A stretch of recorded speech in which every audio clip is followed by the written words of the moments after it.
It all kicks off in a pet shop, where a customer is totally shook by the 3 million price tag on a slime and accuses the place of being a total scam. Ticked off, she claims the little monster is worth 3,000 at best and asks if the owner actually knows anything about taming beasts. Keeping his cool, Lu Yu replies that this isn't just your everyday average monster.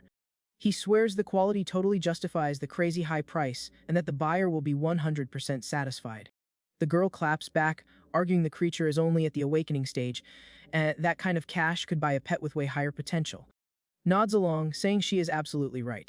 But then he hits her with a reality check. His slime is 1 billion times stronger than those star-tier beasts. Lu Yu clarifies that the slime has the mutant devouring talent, meaning its limits can be pushed infinitely if given the right resources.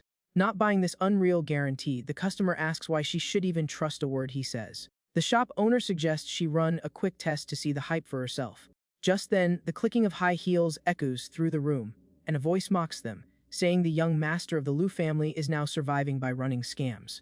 The blonde, named Bai Yue, shows up making fun of the whole scene, pretending she forgot the guy got banned from his family. Recognizing his ex-girlfriend instantly, Lu Yu asks what business she has in his shop. She flexes that she just came to check on her ex, who doesn't even have the bare minimum talent needed to tame beasts. The customer jumps into the drama, calling it crazy that the guy runs a pet shop without having any actual skills for the job. Unbothered by the shade, Lu Yu replies that this doesn't stop him from selling the creatures. Turning up the attitude, Yue declares that a nobody like him should just settle for a basic life after being dumped by her. Watching the beef unfold, the customer points out that the blonde is giving off major toxic villainous energy. The MC advises his customer not to stoop to the level of people who are just bitter and petty by nature. Furious at being called a scammer, the blonde tells him to shut his mouth, while the customer finally decides to put the slime to the test. To try it out, the girl feeds a silver, grade treat to the little blue creature. The second it makes contact, the slime gobbles the item up lightning fast. Suddenly, the creature starts glowing like crazy and levels up right in front of them. The girl is absolutely mind-blown, seeing its potential shoot straight up to rank 9. Plus it learned a brand new water move. Completely shook by the sudden evolution, the ex-girlfriend watches the scene in total disbelief. Relieved, the customer celebrates, making the right call by ignoring Yue's total cap. Hyped up, she jokes with Lu Yu that she triggered the evolution all by herself and asks if he takes card or cash. Without a second thought, the buyer hands over her card, locking in the $1 million transaction right then and there. The holographic system hits Lu Yu with a notification about his first successful sale, unlocking his taming space and gifting him the Dark Inferno talent. The pop-up also mentions he can use a soul link to boost the growth and power of Dark-type partners. Feeling the energy surge through him, the MC celebrates the absolute hype of finally having a talent again after so long. This memory throws him 12 years into the past, inside a massive, gloomy mansion. Young Lu Yu's on the floor, terrified, asking his aunt what she's planning to do. The wife of the current clan leader answers coldly that her motives are pretty obvious. She reveals she only took an orphan into her home because the kid had a super rare dragon-type talent. Keeping her menacing vibe, the aunt asks if he seriously thought his parents faded away in just some random accident. Showing zero chill, she grabs the kid's face to start the extraction process. The wicked woman declares his talent will be used to awaken dual powers for her own son, telling the kid he should feel honored. Lu Yu screams in agony as his life energy is violently ripped away by the woman's dark magic. Tossed on the floor and completely drained, the kid can barely react after the cheap shot. Before dipping, the aunt states that, without his talent, he'd spend the rest of his days as a total scrub. Snapping back to the present, the MC admits he thought he was doomed to be hard stuck in that shop forever like a nobody. But then he remembers that right when he turned 18, he randomly awakened the cryptic mythical pet system. The holographic UI shows that by selling creatures as requested, he can grind for new powers, points, and exclusive loot.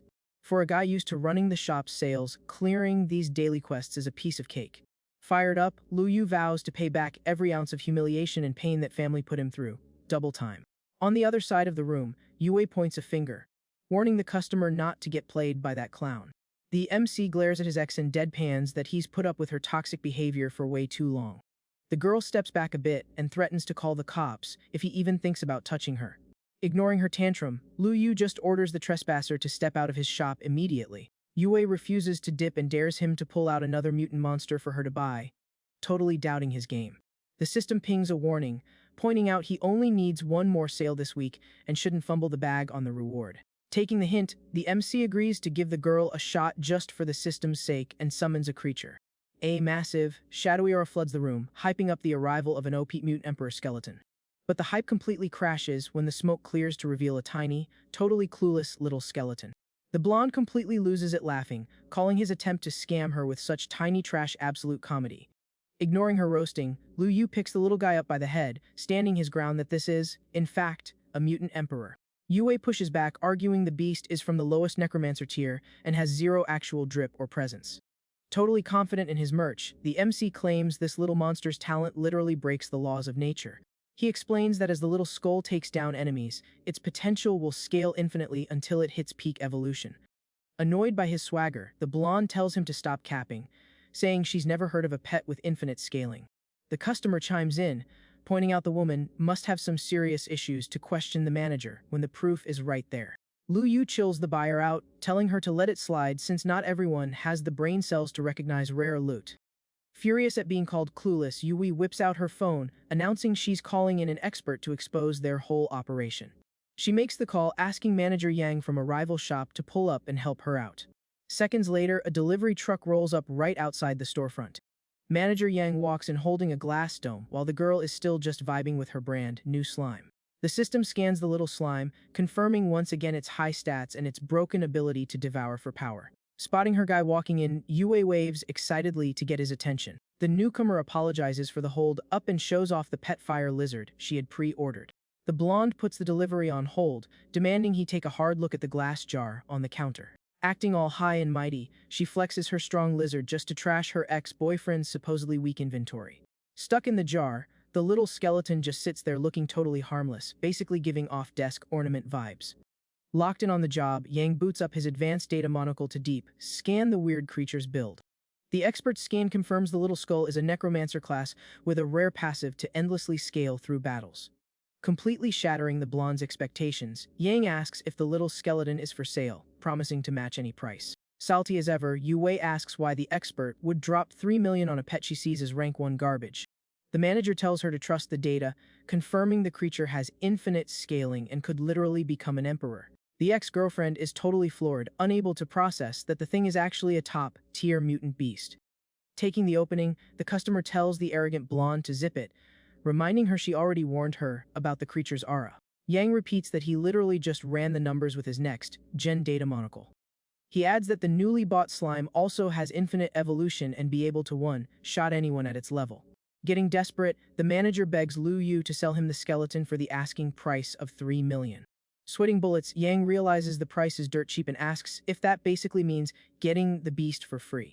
Staying perfectly chill, the MC thanks the guy for the respect, saying he'll definitely remember the solid gesture. Hearing this, Yue totally flips out, blaming the guy for playing her and acting snobby for refusing to sell to her. Standing on business, Lu Yu makes it clear he doesn't care about her drama, while she demands he bring her another mutant monster right now. He instantly shuts her down, saying they are completely out of stock and it's gonna stay that way for her. The blonde goes straight for the insults, calling him talentless trash, a clan exile, and asking why he's acting so OP. Flexing a terrifying aura, Lu Yu breaks the news that he's actually already finished his second awakening. Feeling the insane pressure, Yang guesses the kid must have unlocked at least an S-tier talent. The MC figures flexing his true power would just bring unwanted aggro, so he decides to just play along with the expert's theory. The reveal hits Yue so hard she literally drops to the floor, shook that her ex scored such a massive second awakening. Looking down at the girl, Lu Yu calmly drops a quote that nothing is out of reach in the beast taming game.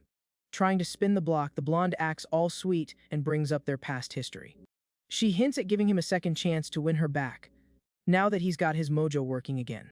With zero hesitation, he lets her know he literally couldn't care less and orders the intruder off his turf immediately. Utterly embarrassed, the woman calls her ex heartless and swears she'll get payback before storming out of the pet shop. The vibe finally reset, the manager apologizes to the two customers and announces his shop is closing up. The pink-haired girl whips out her phone, super hyped, and asks to get the guy's digits. At the exact same time, Yang scrambles with his phone, begging to be added to the contact list too. Reading the room, the MC figures the college freshman could totally bring in a wave of new buyers. He also realizes that even though the manager is competition, there's room for a super solid business collab.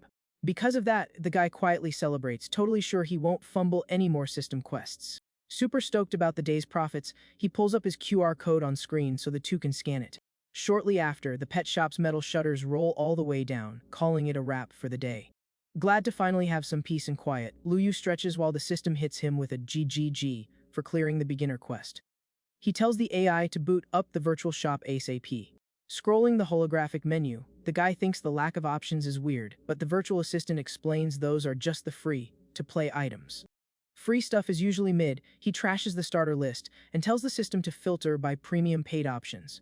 The AI swipes through screens of choices, but the MC vetoes one monster for being too ugly and just not the vibe.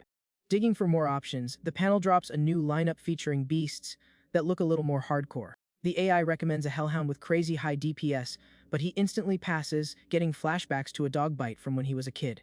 Trying to match his vibe, she brings up 3 other heavy hitter beasts from the dark category.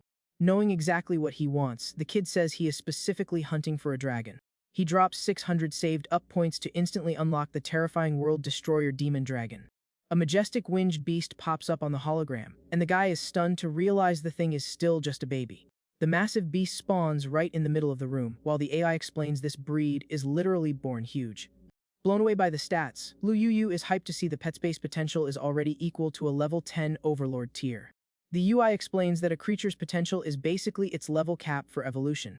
Hyped, he remembers that the 3 top-tier warriors in the country run beasts of that level, and his starter pet is basically already there. Hovering next to him, the holographic projection asks if the master is happy with his pick. Totally locked in, the kid confirms he's beyond satisfied and decides to seal the contract right then and there. A wild magic circle lights up the shop floor, linking the Tamer and the giant dragon with a crazy strong bond. The AI announces the link was a total success and that he's clear to start funneling energy to the monster. Without missing a beat, Luyu reaches out and transfers dark energy straight into his brand new beast. The dragon's body is engulfed in an intense flame, reacting crazy well to the MC's unique talent. The system drops a congrats for instantly boosting the beast straight to awakening rank 10. Curious why it's suddenly hard stopped, the kid asks why the monster's progression isn't pushing to the next tier. The AI breaks it down, saying his current taming space can't handle beasts past the awakening level, meaning he needs to grind more. Looking for a quality of life update, the guy asks if there's a way to shrink his massive new teammate. The second he thinks the command, the giant dragon shrinks down into a tiny, way more travel-friendly version. Miles away, in a college dorm, the pink-haired customer rushes into her room, hyping her roommate to check out her new partner. Totally spooked, the blue-haired girl begs her to hide the slime quick before a certain someone catches them. Walking down the room stairs, a bossy blonde announces it's too late and she already spotted the creature. Catching a major attitude, the blonde named Chu Ying brings up the rule banning useless aesthetic pets from the dorms. Startled, the girl ends up bumping into her roommate who was reading on the floor, dropping the little creature while her friend tries to catch it. Ticked off by the nagging, Nianyan jumps up and claps back, swearing the pet isn't just for show and she didn't break any rules. Being totally sarcastic, Chu Ying asks if she seriously plans on making a contract with such a trash slime. The blonde's sidekick chimes in that someone with an A-tier talent would never do something so smooth-brained. Cradling the creature, the pet's owner flexes that it's actually a mutant beast with a devour and evolve skill. Her rival shoots the claim down as pure cap, claiming that species gets hard, capped at level 3, no matter how hard you grind. Standing her ground, Lu Yu's customer claps back that she already signed the contract, and the slime is sitting pretty at awakening level 9. Stressed out, the other girl warns that a ton of resources will just go down the drain without the creature ever hitting the transcendent class, basically calling it a scam. Ready to silence the haters, Nianyan places her little blue buddy on the desk to drop the proof right there. Staring the blonde down, she asks if the loot spent buffering her steel wolf passed the 2 million mark. Chu Ying summons her massive, scary wolf, flexing that the beast has already hit level 9. To back up her talk, the slime's tamer pulls out a stash of floating crystals worth over 1 million. The second they touch, the tiny water bubble inhales the entire fortune in literally seconds. The blonde tries to laugh off the waste of premium mats, but her sidekick points out, completely shook, that the slime absorbed every single drop flawlessly. Next thing they know, the little water bubble starts spinning like crazy, whipping up a massive whirlpool around itself. The beast undergoes an epic evolution, skipping straight to awakening level 10. Absolutely jaw-dropped by the flex, the blue-haired girl is mesmerized by the little creature's power. At the same time, Chu Ying just stands there frozen, totally buffering after that massive plot twist. Confident in her partner's buff, Nianyan says the show isn't over yet and tells them to keep watching. The slime glows like crazy, blasting a mystic energy across the room, and starts flexing potential equal to the starry sky tier. Deep in denial, the rival mutters that it's literally impossible for such a basic mob to hit that kind of rank. With her ego bruised, she challenges the pet owner to take it outside for a real PvP match. Out in the campus courtyard, Chewing points forward, ordering her giant wolf to check the harmless-looking bubble. Following the command, the massive canine flares up with a terrifying red aura, getting ready to brawl. The beastful sends at the tiny slime, aiming to shot it and end the fight right there. But the blue creature just spawns a massive water spear, flexing a transcendent class move and absolutely wrecks its rival. Chuying watches the impact in pure shock, unable to process the total sweep happening in front of her. Dropping to her knees, the wolf's owner whispers in belief seeing her beast get clapped so easily. Looking down on her hatter, Nianian arrogantly drops the mic, saying that was the mutant pet she was just trash-talking.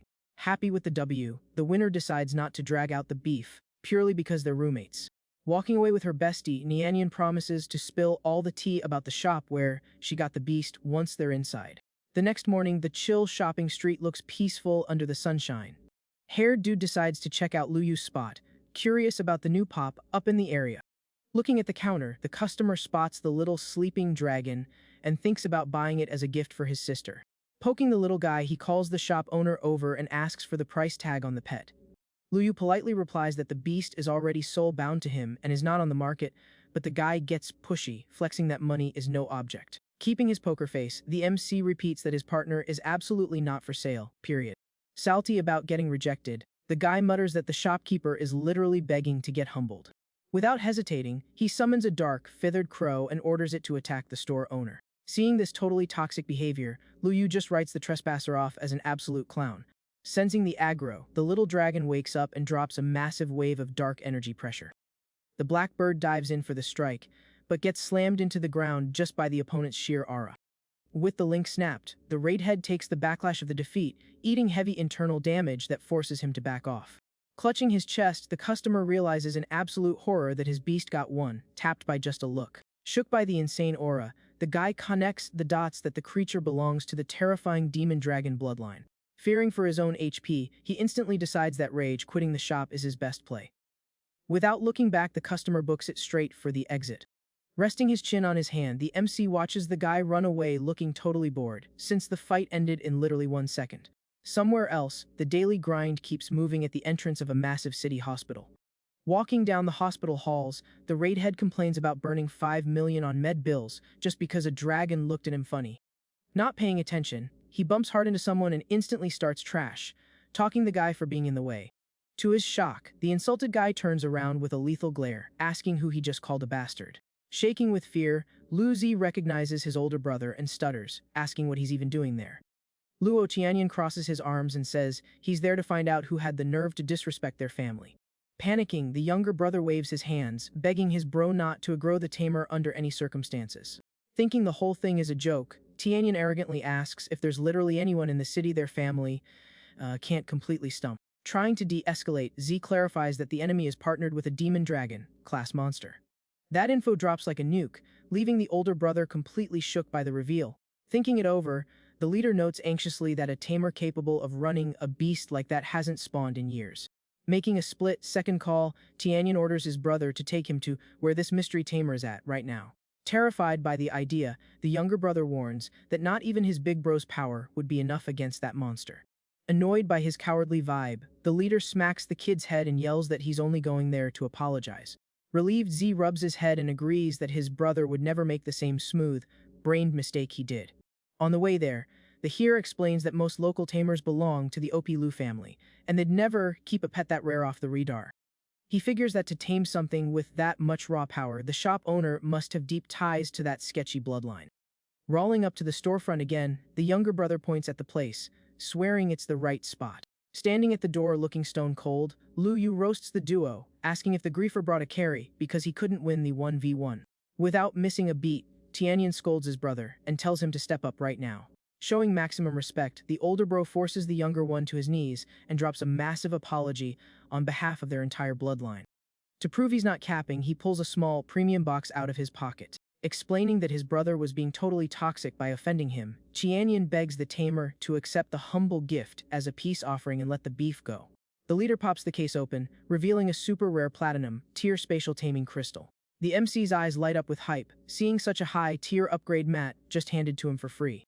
In his head, the kid celebrates the insane RNG, since he was literally just looking for ways to expand his taming space to buff his beasts. Playing it cool, Lu Yu swipes the crystal quick, and says he doesn't hold grudges over kid stuff. Scanning the rich guy, the MC reads his aura and casually mentions the guy must have leveled up his realm recently, unlocking a new slot.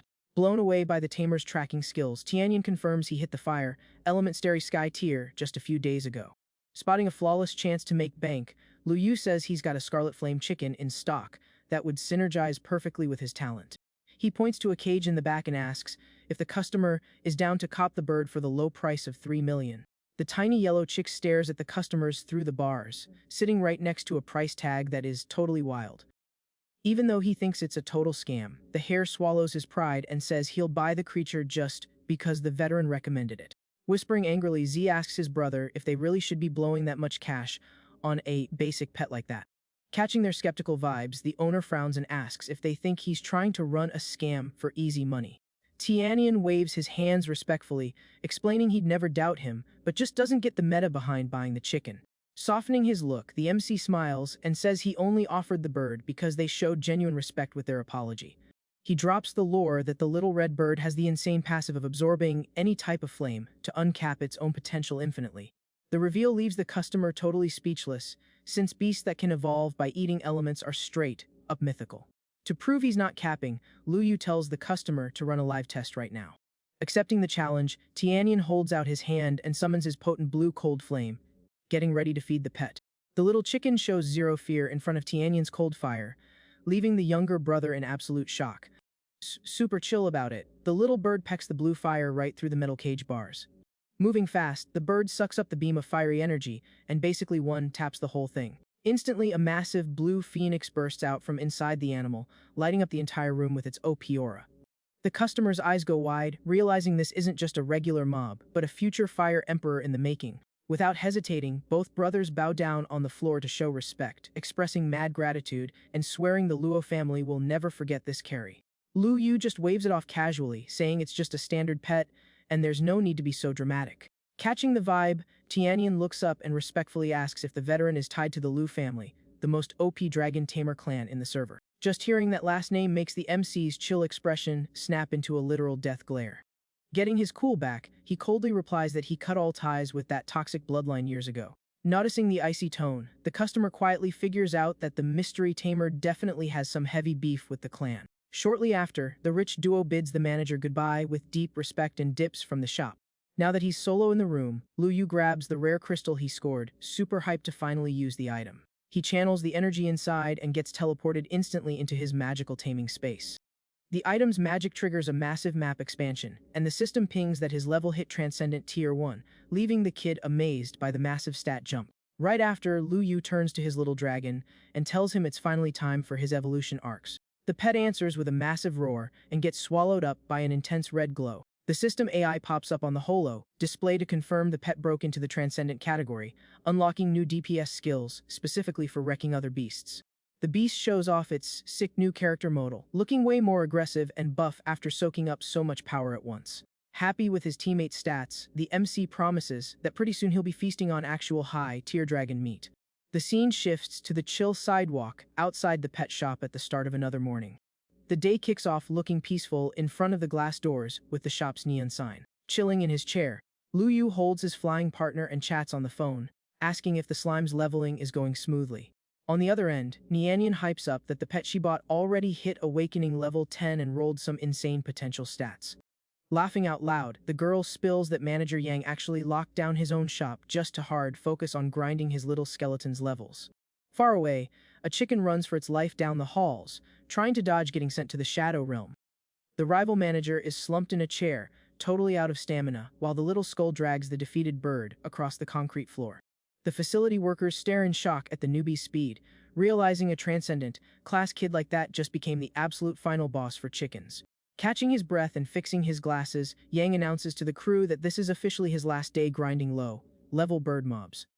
One of his co-workers immediately asks if he finally figured out that a veteran tamer shouldn't be wasting his potential in a basic facility like this.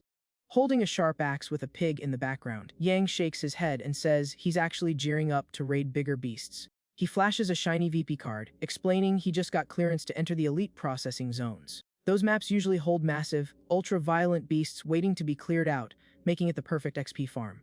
The Tamer laughs like a maniac, predicting that with this grinding strat, his little skeleton will easily hit the astronomical tier.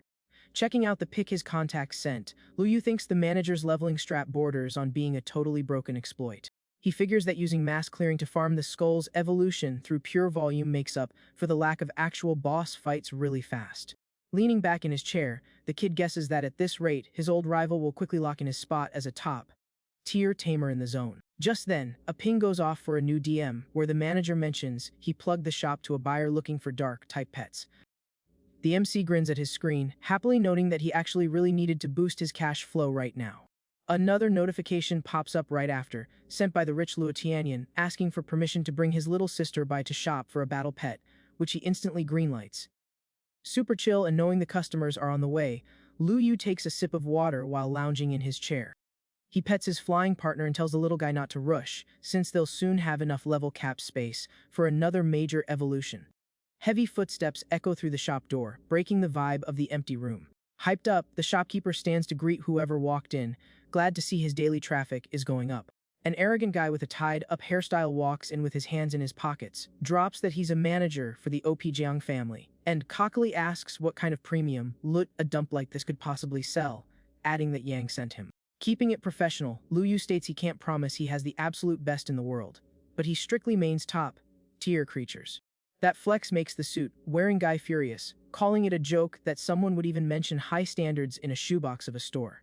Choosing not to throw hands, the seller just gives a cryptic smile, completely unbothered by the kid's toxic attitude. Triggered by the owner's chill vibe, Jiang demands he drop these so-called rare beasts right now to prove if the visit is even worth his time.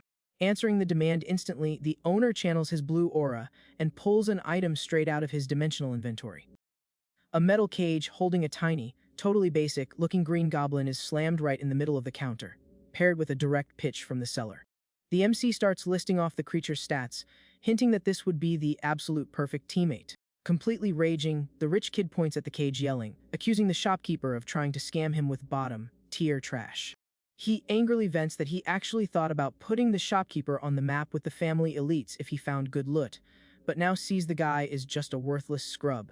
Blinded by rage, Jiang swears he'll use his connections to get the store banned in under 3 days. Annoyed by the screaming in his lobby, Lu Yu narrows his eyes and gets ready to clap back at the threat hard. But the smooth click of heels echoes at the door, pausing the PvP before it could start.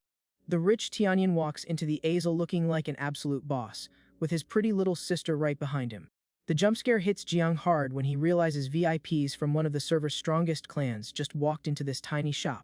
Sweating bullets with his eyes wide, the manager swallows hard, wondering if this shack is secretly backed by the OP Lu clan. Panicking, Jiang remembers his own family's businesses are literally hard, carried by the Luo's funding, meaning he's totally cooked. He quickly shrinks into the corner while the rich duo walks right past, completely ignoring his pathetic existence. Showing max respect, Tianyan does a fancy bow and greets the MC, calling him veteran like a total boss. The girl with the pigtails blushes a bit next to her brother, amazed to see the mystery shop owner is way younger and better looking than she guessed. Cowering in the corner, the suit guy's jaw drops, seeing the Supreme Lord Luo treating a random cashier like a literal god. Spotting the guy sweating in the background, Tianyan shoots him a death glare and orders the trash to mute himself, since nobody gave him permission to even breathe in there. The sheer pressure of the order forces the humiliated guy to his knees, knowing any move against the Luo family means an instant game over for him.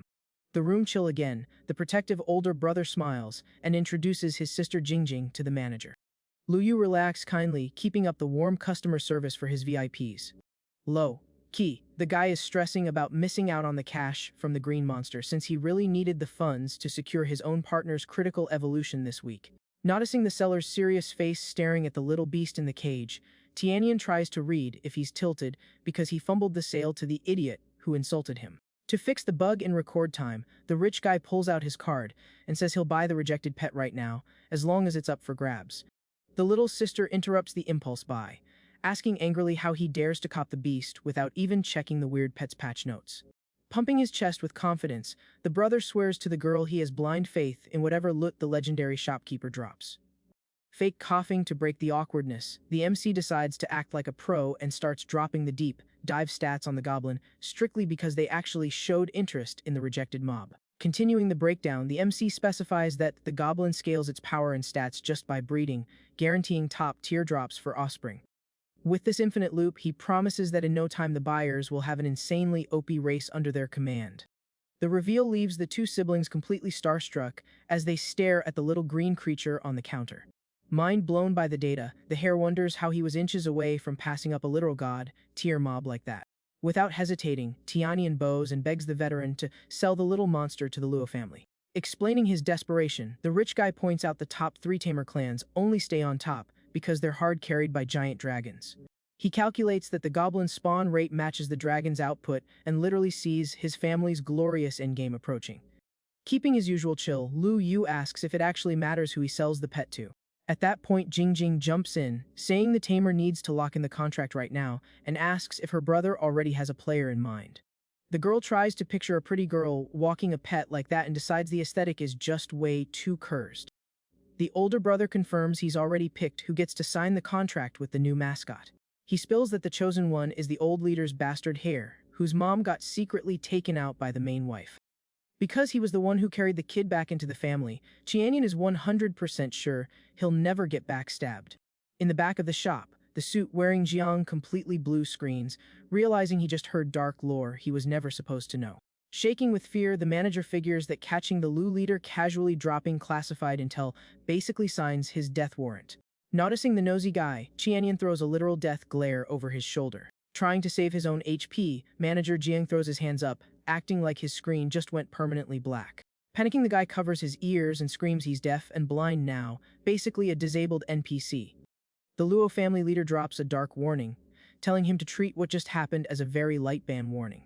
Dropping a terrifying vibe, the hare swears to ban the gossip if he hears even a single leak on the server.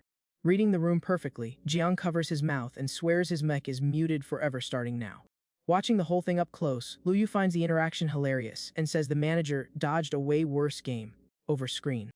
Riding the momentum, Jingjing tugs her brother's clothes, asking what loot is left for her since the green monster is already claimed. Pouting, the young girl stumps her foot demanding she gets an OP pet drop too. The rich guy calms his sister, promising the veteran will pick out a way more fitting partner, since the goblin's aesthetic is pretty mid. The girl's eyes sparkle with hype, finding out there are even crazier beasts on the market here. Pumped about the gacha pull, Jingjing focuses all her hope on the shop owner. Using a sweet tone, the girl asks if there's any pet that perfectly matches her aesthetic and vibe. Flexing an icy aura, she drops her stats A-tier ice soul talent, looking for a partner just as broken as her brother's bird. Skipping the filler, the MC accepts the quest right away. Waving his hand to spawn the animal, the kid says he's got the absolute perfect build for her setup. White fox with ice affinity pops up inside a super fancy cage.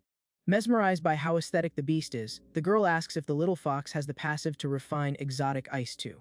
Confirming the theory, the manager claims the pet has a massive brain and can absorb elements to scale its stats infinitely. To clear any doubts about the merch, the MC advises the buyer to run a live beta test.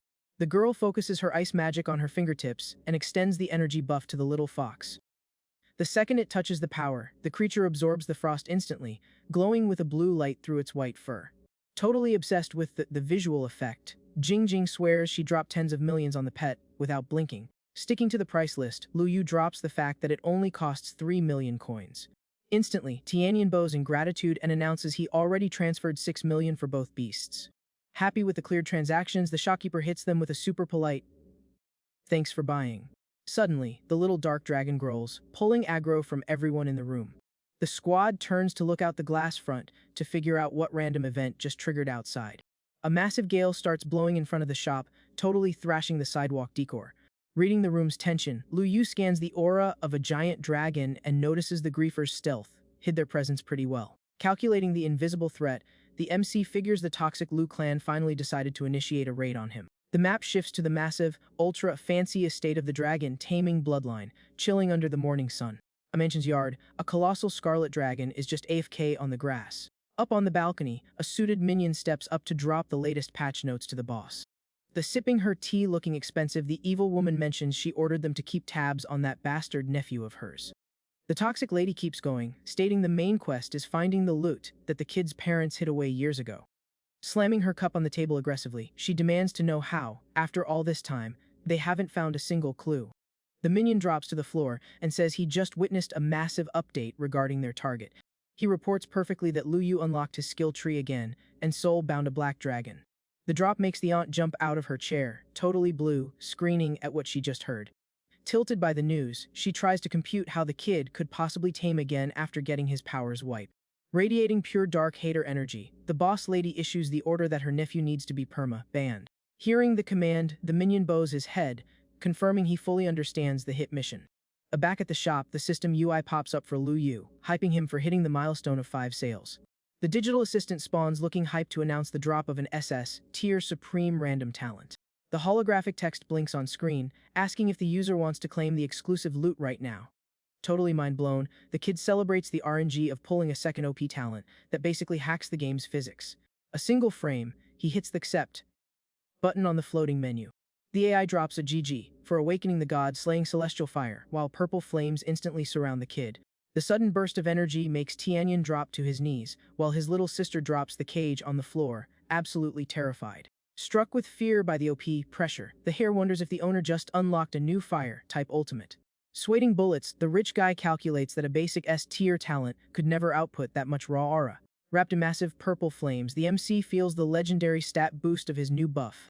Hiding his actual power level, the kid looks at his downed customers looking confused, asking why they're chilling on the floor. Still shook, the older brother admits his legs literally gave out and he has 0 stamina to stand up. Using the late hour as an excuse, Tianyan Speed grabs the beasts and announces they won't take up any more of the seller's time today. Looking totally bummed, Jingjing complains that she wanted to hang around the owner a little bit longer. Killing the vibe instantly, the brother drags the girl out to the street, telling her to stop acting like a noob and go home. Outside the shop, the aggressive wind keeps rattling the empty building structure. Suddenly, a massive green-winged dragon lands and cracks the street, while the rider tells the shopkeeper to step out and take the L. Seeing the mess at the door, Lu Yu points out the griefer skipped the easy route and just speedran his way to a game over. The green monster's rider claps back, claiming that letting the kid keep his HP in the past was a huge act of mercy. Fueled by deep-seated hater energy, the MC reveals he only stayed alive and rolled as a tamer to get his revenge on the family. The flashback drags him back to a stormy night at the massive Lu family estate. Little Lu Yu is crying for a heal from his uncle, saying the clan boss wants to steal his talent's source code.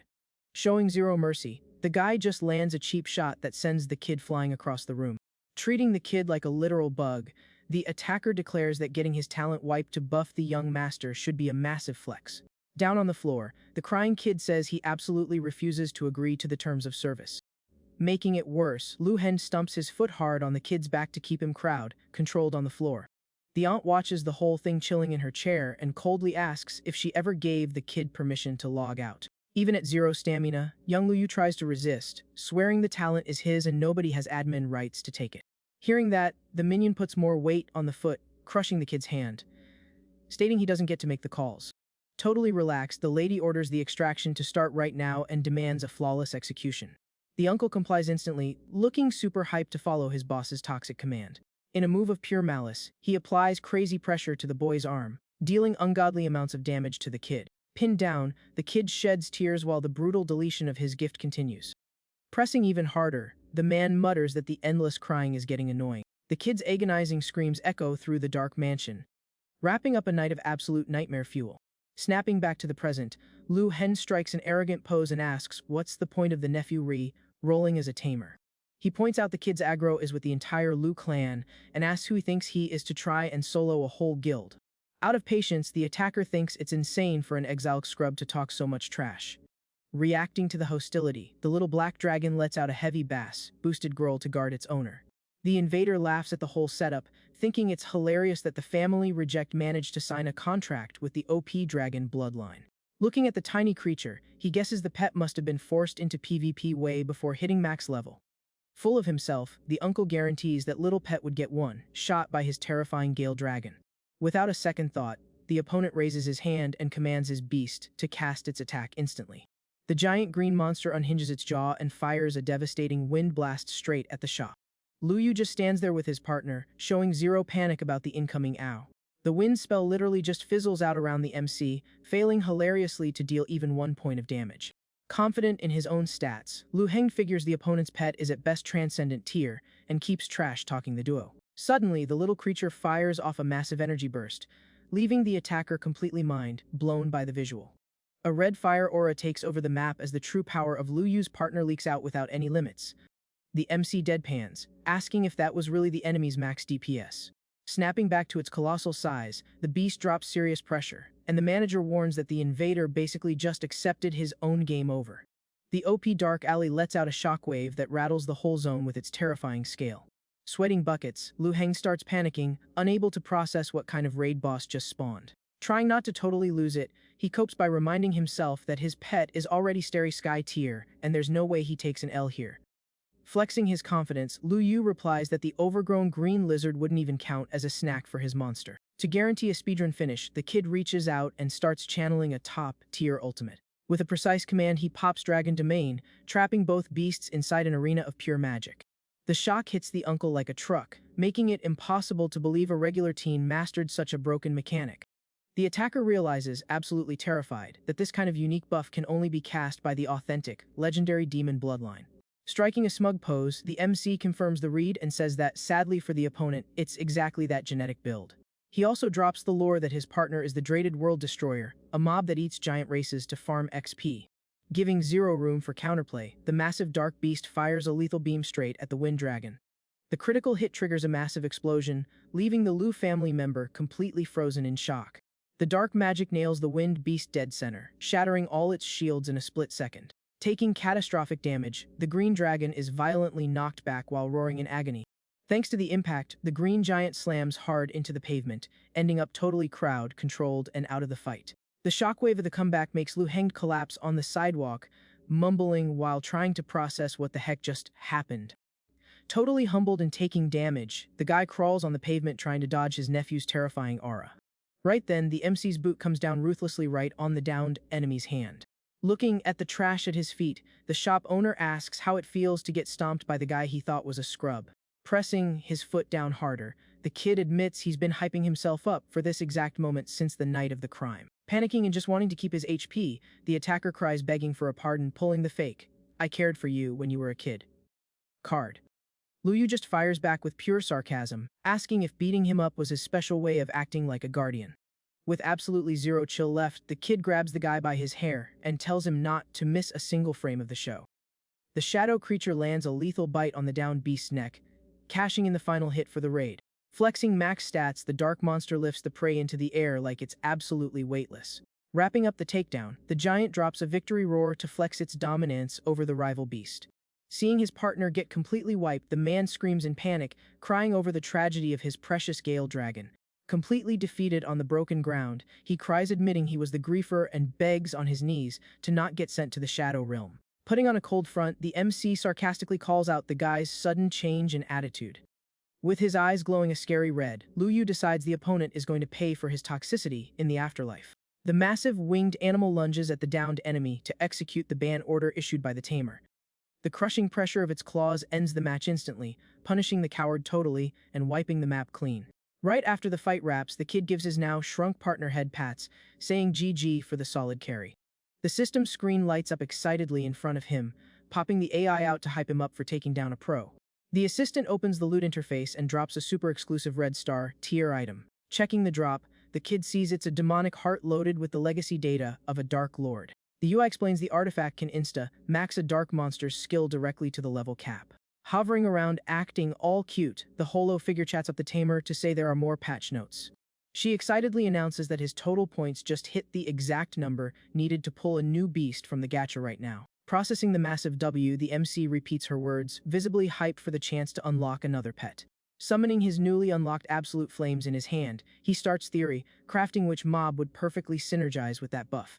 Hyped about the meta options, Lu Yu decides to claim this never-before-seen beast without a second thought. He clicks the confirm button on the floating menu to lock in the microtransaction. Instantly, a massive tornado of purple magic spawns right in the middle of the empty street. A colossal bird flies out of the portal, lighting up the zone with its magical aura. The kid stares in awe as the purple flame emperor bird lands, completely amazed by the beast's OP pressure. Scanning the pet, the kid notes that the energy radiating off it is borderline terrifying. This just proves the fact that the monster sits at the absurdly broken Sacred Spirit Tier 1. He does a quick stat check in his head, remembering that the OP Divine Dragon guarding the server is also at that exact power tier. In the whole world, there are literally only 6 of these sacred, level celestial mobs protecting the players. Reaching out to establish the link, the Tamer swears that with the right grind, the bird will definitely outscale the country's main guardian dragon. A massive magic circle surrounds them both as the connection successfully locks in. Happy about it, the giant winged beast lets out a chirp, confirming it's down with the terms of service. Seeing that, Luyu almost forgets a huge quality of life feature and tells the animal to scale down to make things easier. Turning into a fluffy little ball on the kid's shoulder, the bird proves this skin is way better for casual gameplay. Holding the premium loot he pulled from the system, the kid states that with this duo, he's getting way closer to wrapping up his revenge arc against the Lu clan. Behind the kid, the massive dark dragon lets out a sad whine, obviously salty about being sidelined. Laughing at the AI behavior, the owner tells the giant beast to stop acting so jealous. Trying to chill the beast out, the kid promises he'll uncap its species limit as soon as he sells the last required pet of the week. The little purple fire bird lets out a cute chirp, trying to vibe with the environment. Spreading good vibes, the little bird flies around its owner, who watches the whole thing looking like a proud dad. Landing right next to the dark monster's face, the little bird tries its hardest to form a party. The tiny bird keeps chirping cutely while the giant lizard stares at it with massive suspicion. But the sheer cuteness directly crits the terrifying beast's edgy heart. Totally defeated by the Riz, the dreaded world destroyer shrinks down and starts wiggling its little paws, totally charmed by its new friend. Watching the comedy unfold, the MC confirms that aesthetics really do have the power to break a dragon's pathing. Taking advantage of the chill vibe, he reaches out and offers the demonic heart as a treat to his starter partner. The kid explains that eating the item will power, level the monster, and guarantee a speedrun evolution straight to the sacred tier. Without wasting a frame, the winged creature dives in to devour the loot. The dragon inhales the expensive core in a single bite, showing off some serious hunger. Suddenly, the creature glitches out, shaking violently and holding its head, taking debuffs from exceeding its dark energy cap. Panicking, the shop owner yells for it to chill, warning that the loot is packed with highly chaotic debuffs. Scaling back to its massive size, the beast roars in pain while the owner points out that speed eating causes lag.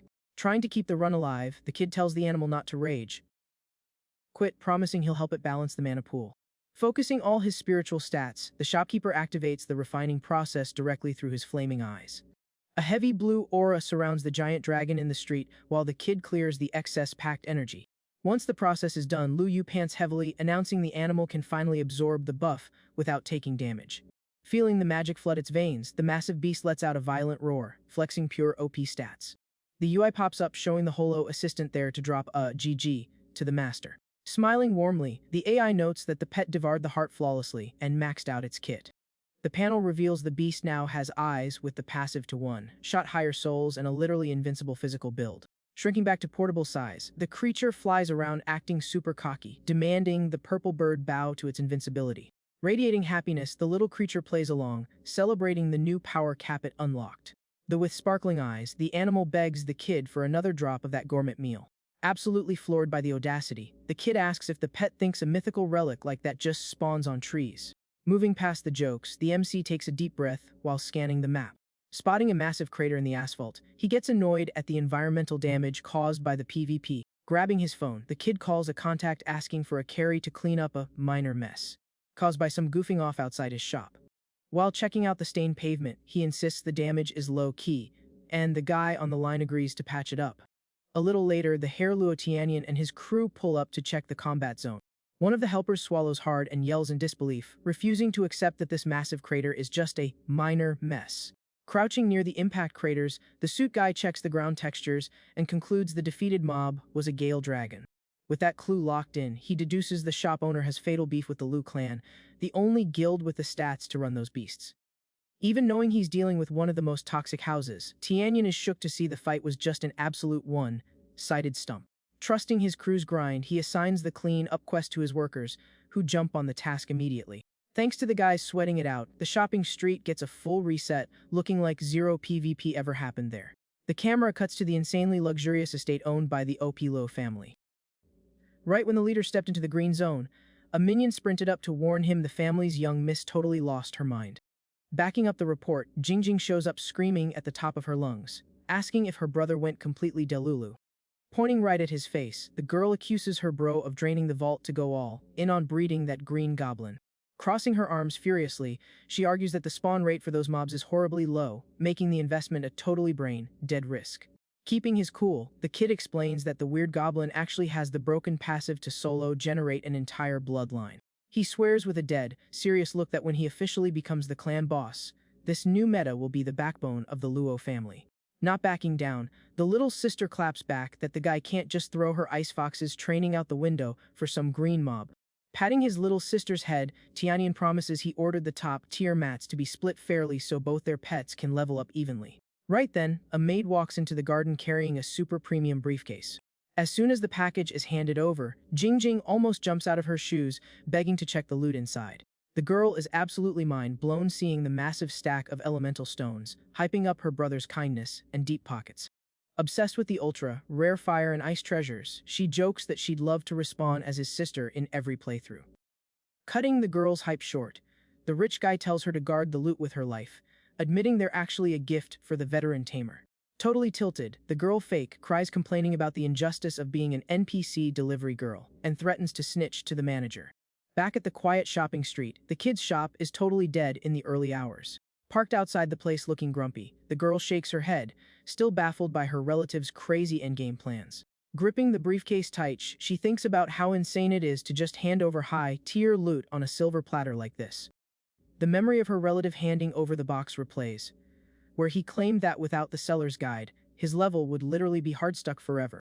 Full of confidence, the family boss swore that with that firebird, his stats would break the limit and hit the absolute max level of the taming skill tree. Hyped about the quest, Jingjing parks in front of the shop, figuring that keeping a high-tier bond with the merchant might carry her to the Overlord Tier 2. Without dragging it out, the girl pushes the shop door open, grabbing the owner's attention. Holding up the fancy box, she hands over the rare extreme heat and deep freeze magic stones as a token of respect from the Lu Guild.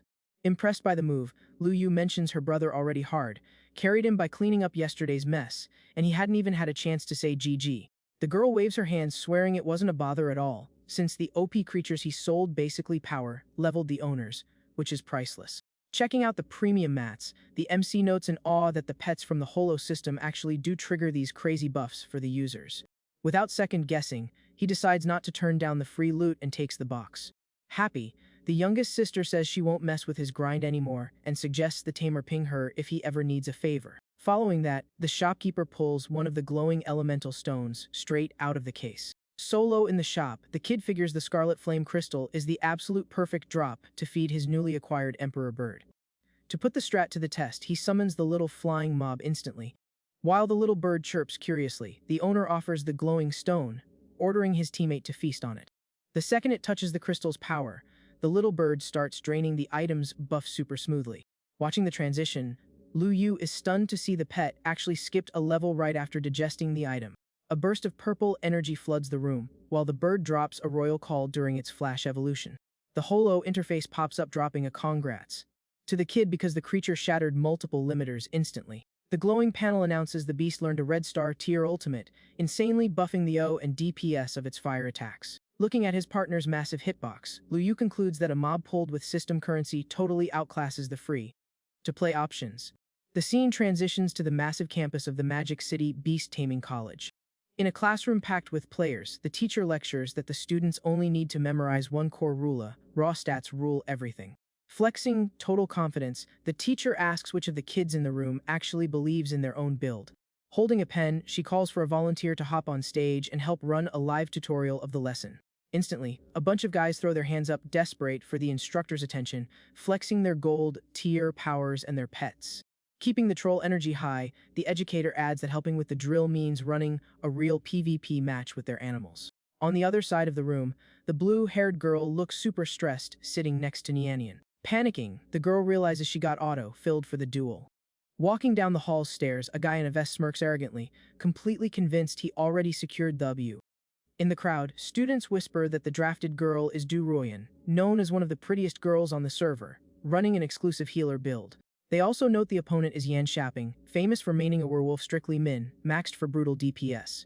Shaking with fear at her desk, the girl hears her classmates muttering that support builds only exist to get comboed without fighting back. Spotting her friend's panic, Nianyan chuckles and says the crowd is just thirsty for content, telling her to come up with a strat quick. Super hyped, the slime's owner offers to sub in for her friend in the match, as long as she gets some hype in return. Without blinking, Ruoyan hugs her friend, begging the most OP player in the dorm for a hard carry. With her ego through the roof, Nianyan gets up from the desk, promising that clearing this challenge will be a complete joke. Watching the swap, the guys in the class start simping over the pink-haired girl, calling her a literal goddess. Walking toward the arena, she argues with the teacher that her friend's build has zero synergy for a 1v1 and asks for permission to tag in. Keeping a chill vibe, the teacher greenlights the swap without a single issue. Looking at the opponent, the woman asks if he's cool with the opponent's swap, and the student says it makes zero difference to him. Cracking his knuckles with mad attitude, Shapping promises he'll sweep the match regardless of whose avatar is on the other side. To kick off the match, Nianyan gathers her mana and summons the slime right in the middle of the stage. The crowd is left totally confused, whispering if their goddess actually plans to PvP with such a troll pet. Curious about the play, the instructor asks if the student is 100% sure she wants to run that partner, getting a super hype yes in return. Catching an aggressive tone, the rival warns that mob survival is purely RNG during a real ranked match. And with a stone-cold face, the guy swears he won't pay for any damages if the little bubble gets clipped in the arena. Triggered by his toxic comms, the guys flame the dude for having zero chill, even though they know the survival of the fittest meta rules this map. From the back rows, a student asks the class not to sleep on the girl's beast. Believing in the W, Ruoyan crosses her arms and declares the whole lobby is about to witness the little slime's carry potential, ignoring the usual hard caps of its species. Standing in the combat zone, Nianyan stares the opponent down, claiming she's about to drop a free tutorial on why you never underestimate other people's mobs. Thinking the trash talk is absurd, Shapping laughs and declares the chatting phase is officially over. Going straight into combat mode, he raises his hand and instantly summons his dangerous blade, wielding Berserker Werewolf. The canine beast spawns on stage, letting out a brutal howl while dropping an intimidating aura. On the other side, the little slime just bounces elegantly on the floor, completely ignoring the aggro generated by the enemy. The tension spikes on stage, with both players acting totally sure their respective mains will secure the bag. Holding a massive, jagged blade, the beast gets instanced to initiate the combo. Leaving a trail of red magic, the canine dashes at lightning speed toward the tiny water bubble. Showing absolutely zero sweat, Nianyan holds a smirk like someone who already read the patch notes. The slime triggers a defense skill, molding a water barrier, which makes Shapping laugh since it's just a basic gold tier shield. Suddenly, a massive tsunami erupts from the floor, generating an unbreakable wall that hard stops the werewolf in its tracks. Ignoring the defense buff, the rival roars that fighting his transcendent tier monster is a one-way ticket to the Shadow Realm. Relying on raw stats, the canine launches a lethal red energy strike aimed at breaking the water block. Suspended in mid-air, the werewolf howls fiercely, trying to dodge the freezing tethers wrapping around its hitbox. Watching the whole thing from his seat, a fanboy mutters calmly that the slime's passive is purely cinematic. Seconds later, the monster gets completely hard CC'd by the thick bands of water magic. Misreading the UI, Shapping smirks, thinking that little Jimmick won't hold his beast down for long. But a kid in the crowd frowns in confusion, wondering if his game is glitching as he watches the enemy wolf take massive tick damage. The suffocating force of the water crushes the werewolf's frame, dealing devastating internal damage that makes it scream in agony while suspended. With exactly zero stamina left, the giant is brutally slammed into the stage floor, letting out a muffled thud as it gets KO'd. The shock hits Shapping hard, leaving the guy pale and unable to process how his OP beast just got swept. Flexing her floating little monster, Nianyan asks sarcastically if the spoiled kid finally learned his lesson about underestimating players. Sweating cold and shaking with fear, the loser mumbles, unable to accept the massive L of getting clapped by a random slime. The reality check forces the kid to drop to his knees, totally destroyed by the end of the match. Flexing all her stats, the pet owner announces loudly that the beast taming meta has wild builds nobody even knows about. Looking sweetly at her blue buddy, she internally vows that one day the little monster will have the stats to solo a raid boss dragon. The insane magic showcase makes the class jump out of their seats in a mix of shock and pure hype. Mesmerized by the crazy comeback, the students desperately beg Nianyan to drop the recipe for the magic mats used to level up her partner. With victory secured, Royan runs super happy toward her bestie in the middle of the arena. She gives Nianyan a huge hug and celebrates, claiming she already knew they'd secure the W. Keeping her confidence at max level, the winner casually says that wasn't even a real challenge. Meanwhile, the defeated Shopping drops to the floor in despair next to his beast, begging the animal to respawn. Seeing the kid's pathetic state, the support, main girl walks over, offering a heal to patch up the damaged creature. Totally awkward, the guy scratches his head and says thanks for the whole mess he caused. Catching that, Nianyan crosses her arms and announces that the girl's healing spells are worth premium currency, and he just got super lucky. Acting super polite, Royan calms the guy down, assuring him it's no big deal since they're all classmates anyway. Wasting no time, she summons the Moonlight Butterfly and casts a healing light spell. The magic little bug drops a glowing powder that regens the werewolf's HP bar instantly. Absolutely shocked by the fast cast time, Shopping realizes that talent is officially ranked in the gold tier. Seeing the skill up close, the teacher gets curious and wonders if the little bug actually has a level cap that high. She tries to figure out the lore, remembering that the exotic moon race was supposed to be completely wiped from the server. To clear up the confusion, the student explains the creature actually evolved from a basic cotton bug drop. The shock hits the teacher directly, making her think that only a literal god, tier crafter could force a transformation on that scale. Hooked by the topic, the instructor demands the butterfly's owner swing by her office. The second class is over. Back in the classroom, the teacher settles in and highlights that the taming skill tree has infinite pathing, using the crazy upsets they just saw as proof. Paying close attention to the lecture, the blue-haired girl nods, agreeing with the teacher's take. The teacher keeps her train of thought going, declaring that views on this level strictly depend on having a genius level coach. She decides to drop some deep lore about an ancient guild that pushed the taming meta to its historical peak back in the day. Amazed by the lore drop, Nianyan leans forward super curious, asking if a faction like that actually existed in the canon. The teacher explains this guild had a class called Crafters, players who could mod even the most trash tier mobs into OP dragons. The two students are left speechless, thinking that modding a useless pet into a dragon sounds like a massive troll. Keeping a straight face, the instructor suggests the duo tune into the history lectures if they want to dive the wiki on this topic. Right after, she sighs that the class required insanely broken stats, leading to the practice getting totally nerfed out of existence. Connecting the dots, Royan starts suspecting that the owner of that pet shop is actually one of these mythic modders. Catching the girl whispering, the teacher thinks the reference to a shopkeeper is super weird and asks what she's implying. Without hiding the patch notes, the student reveals both beasts were pulled from a shop literally named Mythical Pet Shop. The teacher instantly deduces that the mystery Tamer runs that exact shop and decides she's going to scout the zone ASAP. A little while later, a premium car pulls up to the shopping street right in front of Lu Yu's pet shop. The fancy lady steps out of the ride in heels, ready to investigate the glitch up close. The neon sign on the front confirms she hit the exact coordinates dropped by the students.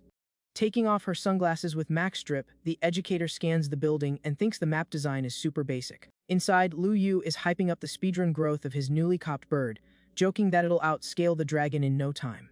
The shop's chill vibe is cut when the newcomer walks through the door looking for the admin. Sensing a random player approaching, the Emperor Bird auto-attacks by reflex and drops a massive stun aura. The shockwave of the aura completely hard CCs the teacher, leaving her paralyzed with fear, literally unable to move her character model an inch. Acting fast, the owner tames the animal and begs for a pardon, explaining the bird is just a noob and hasn't figured out how to control its new buff yet. Completely shook by the excuse, the instructor can barely process that such a suffocating ow was just an unoptimized skill. Getting her cool back, she properly introduces herself as Lu Lukian, a professor logged in at the local college.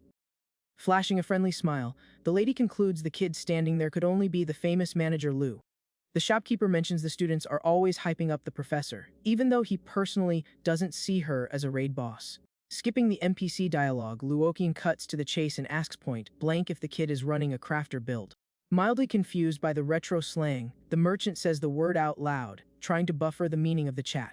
Confident in his stats, Lu Yu drops a smug smile and declares he can equip whatever class she wants him to. Checking his crafting UI, the kid figures that using a legendary gamer tag would be an absolute galaxy. Brain move for marketing. Not getting the vague reply, the visitor just stands there completely lost, trying to decode the message. She hugs herself looking a bit salty, accepting that a random wouldn't just leak classified strats for free. Pivoting back to the grind, the kid notices the customer still has an open slot for a contract and tries to push a pet sale. In his head, the seller drops a greedy smirk, hyped about the chance to lock in another high-tier microtransaction on his shift. Putting on his best customer service face, he raises his arm and asks the buyer to drop her required specs for the new mob. Lucian explains she runs the Dragon Wings passive and is heavily targeting a beast of that race to buff her potential. Just mentioning that species flips the kid's vibe, and he seriously asks what her connection is to the toxic Lu clan. Hit with a dark flashback, the teacher looks away, hesitating after the aggressive question. The trauma drags her back to when she was a little girl, with a guy screaming that her A-tier talent was a total nerf to the main family tree. The griefer keeps up the verbal abuse, calling the girl useless trash, totally unworthy of hanging with the elite Tamer guilds. Back to the present, the professor gets defensive, arguing her backstory shouldn't be a paywall to buying a pet. Feeling the tension, Lu Yu rubs his head and complains that the drama from these VIPs is just a massive headache. Being completely straight up, he swears that right now, he has 0 mobs with Dragon RNG in his inventory. But then, the shopkeeper instantly snags a jar off the desk and claims he's got an authentic dragon stashed in there. Completely baffled, the customer warns that the top 3 guilds have the dragon spawns on lockdown and tells him to stop the cap.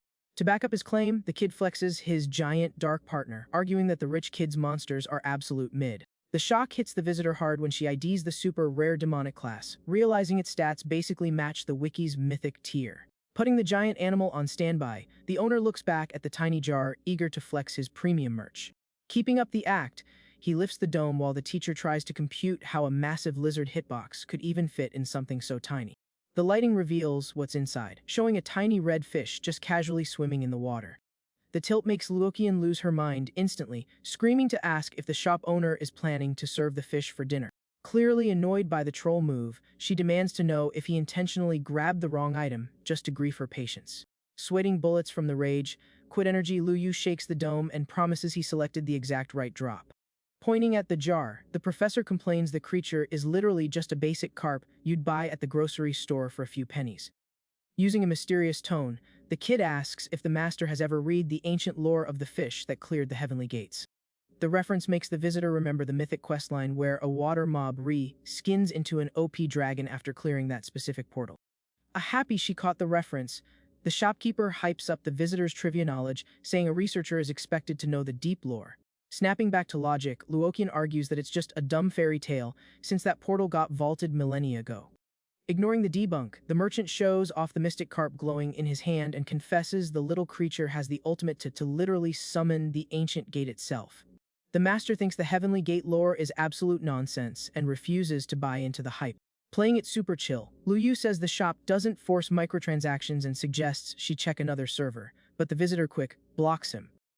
Seeing that, the kid hands the container and the carp straight into the professor's arms so she can run her own stat check. The second the customer locks in the link, a massive aura confirms the water mob actually has the built-in passive to summon the portal and leech dragon DNA. Checking the stats on her HUD, Luoqian realizes, completely jaw-dropped, that the kid's patch notes were 100% accurate. Super hyped about the leak, the teacher can barely handle the excitement of seeing a mob with such broken scaling. Blushing a bit for being so toxic earlier, she begs for a pardon, admitting she misread the lobby way too fast. Suddenly, a button on the woman's outfit snaps off from the energy pressure, making the vibe in the shop super awkward. Speed looking away with a red face, the owner tries to diffuse the tension by claiming his screen was off and he didn't see anything.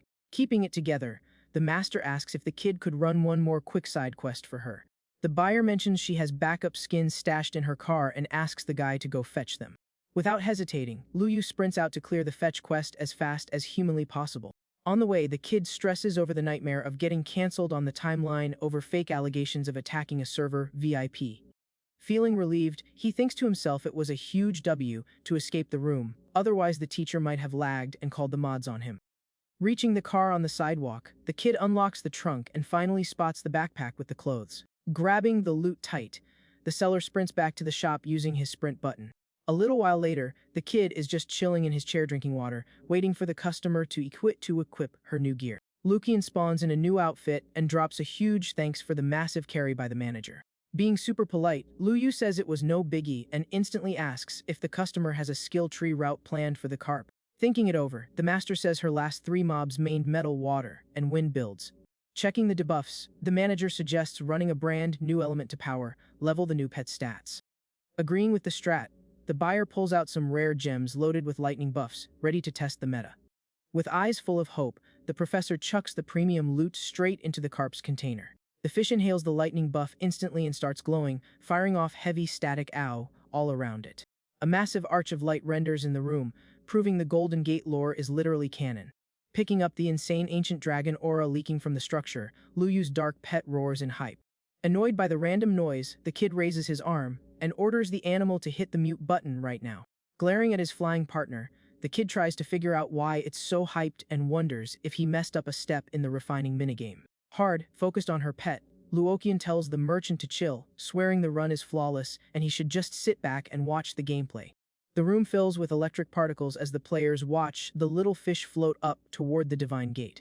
Flow pauses, dropping a terrifying boss aura all over the shop. The shop owner notes that the second the little fish clips through the portal, the evolution is locked in. Trusting her newly copped partner's stats, the professor hypes the carp up to start the massive jump toward evolution. Pushing its limits, the fish jumps out of the jar wrapped in an energy shield. The mob charges fearlessly toward the top, fighting the magnetic pushback coded into the sacred barrier. A bright light highlights the little animal as it closes the gap to the ancient gateway. But violent lightning strikes spam the water shield, making the fish's pathing incredibly tough. Stressed by the cutscene, the tamer asks in a panic why the mob is lagging, terrified the evolution run is about to fail. Lu Yu explains the path was triggered by the carp's own base stats and the woman needs to carry it through the firewall. Blown away by the power the professor is outputting, the owner admits internally that he totally misread her power level. Catching the hint, Luoqian funnels all her mana to guarantee her ally will clear the route. She raises her hands and sends a massive data packet of energy to speed, boost the pet. The carp absorbs the buff, getting a second wind to tank the barrage of thunder strikes. Burning her entire mana bar, the instructor screams, commanding the pet to clip through the gate for good. With an epic jump, the water mob clears the sacred obstacle in a massive flash of light. The carp's character model stretches out in a crazy sequence, confirming the portal run was a flawless victory. At the exact same time, the master feels a magic wave buffer avatar and realizes her innate talent just got a patch upgrade too. The kid points out that's the perk of the Soul Link, where leveling the mob also buffs the owner's base stats. Amazed by the amount of energy maxing out her UI, the visitor is basically stun-locked. Massive dragon wings spawn on Luoqian's back, flexing the insane tier of her awakened skill.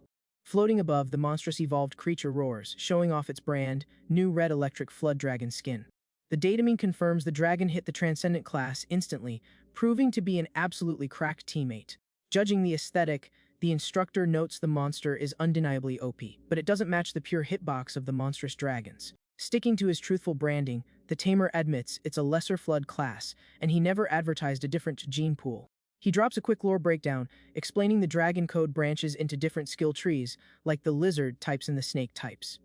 Trying to hype the master back up, the kid swears that if the creature grinds to the overlord tier, its DNA will patch into a true dragon. Flashing a charming smile, Lu Yu announces the water beast plus the magic room rental comes out to the budget, friendly price of 5 million. The professor wires the funds instantly and spins around, saying she's got a speedrun out of there before the seller changes his mind and inflates the price. Right after she logs off, the MC gets comfortable in the room and summons his dark partner, who had toggled stealth mode to watch the cutscene.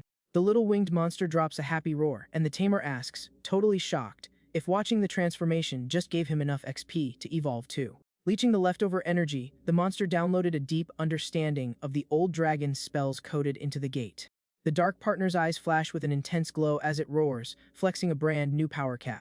The Holo UI confirms the Destroyer Dragon's epic rank, up straight to the Starry Sky tier. Super arrogant about the Flash evolution, the kid drops a huge grin and hypes up his pet's insane RNG. The sky goes dark, panning over to an ultra-rich estate owned by a board member of the university server.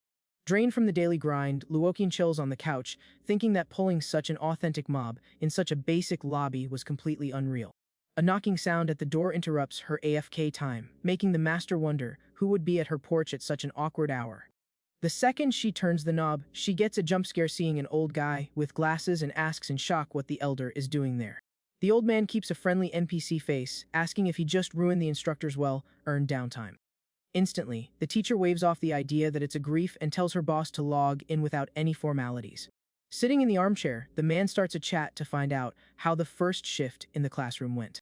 Hyped about the newly spawned class, The educator says she felt great and already scanned 2 brilliant girls who need a more hardcore tutorial. The old man shows interest in the claim, stating that to pull compliments from a hardcore master, the students must have literal aimbot, level genius. She breaks down that the duo runs pets with an infinite scaling passive, basically guaranteeing a route to uncapped power for them. The intel totally shocks the senior master, who reviews the data fascinated by the spawn rate of such ultra-rare monsters. The visitor calculates in awe that anyone maining beasts like that could easily carry a whole province or become the server's main pillar in the endgame. Being completely transparent, Luoqian admits she also linked a beast from that exact shop, leaking that the pet used to just be a carp before scaling to overlord power. The drop completely blindsides the old man, sending him into a massive state of shock. Super anxious to fact-check the lore, he demands the master spawn the creature right this second for an inspection. Clearing the quest instantly, the instructor summons the newly acquired electric flood dragon. The massive beast renders in the middle of the room, dropping a huge sparking owie. Hyped by the visual, the elder validates the species and didn't think she'd actually lock in that contract, since those lizards were basically vaulted from the current meta. Connecting the dots if all those cracked beasts spawned from the exact same source, getting a yes from the master. Lucian guesses the budget prices, prove the shopkeeper doesn't care about the in-game economy, hinting he might have a massive master plan to patch the whole taming meta. The wise old man's jaw drops, unable to believe a glitchy shop like that is running on his server. Taking the opening, the teacher asks the wise man if he thinks there's any RNG chance of an SSS, rank master spawning in the current global server. Putting on a serious tone, the old man confirms that in the current patch, there isn't a single player online with that kind of broken scaling. But he brings up the ancient lore that says the old crafter guild got wiped out specifically by an entity with that exact god tier rank. Stressed about the outcome, the master figures that the spawn of such a massive talent makes it impossible to know if tomorrow brings a massive buff or a server wipe. Reading the bad vibes, the woman Key debates if she should drop the full lore about the suffocating fear she caught from the shop owner. Scared of triggering a bad ending, Luoqian warns that treating the shopkeeper like a server threat would trigger unspeakable counter attacks against the whole player base.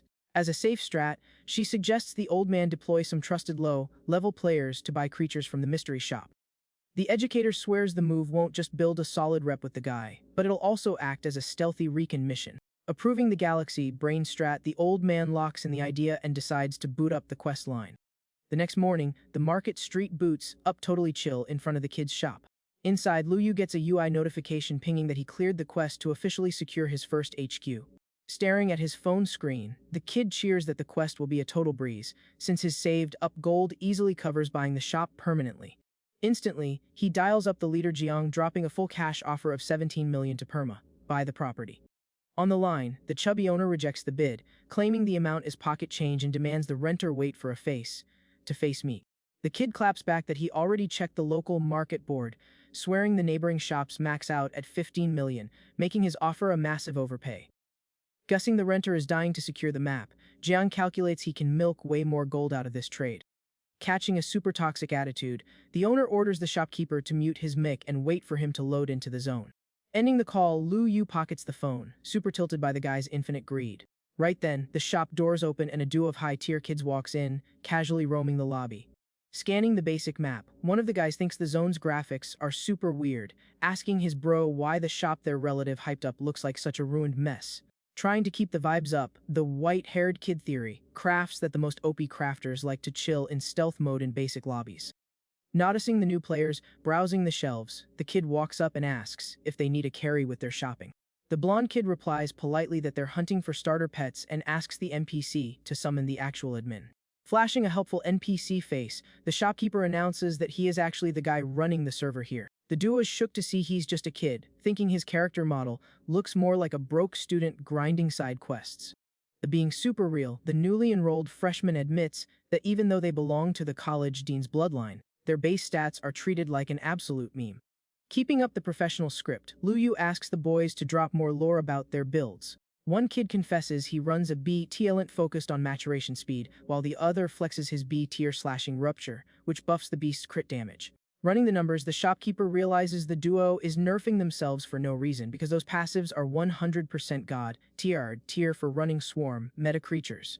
Backing up the manager's theory, the blonde says he's already read wiki pages of mobs in that class solo, wiping entire raid groups. His buddy adds that he'd love to soul link with a beast focused on raw bunga DPS for pure map destruction. But the kid complains that so far they've never found any pets on the market optimized for that combat strat.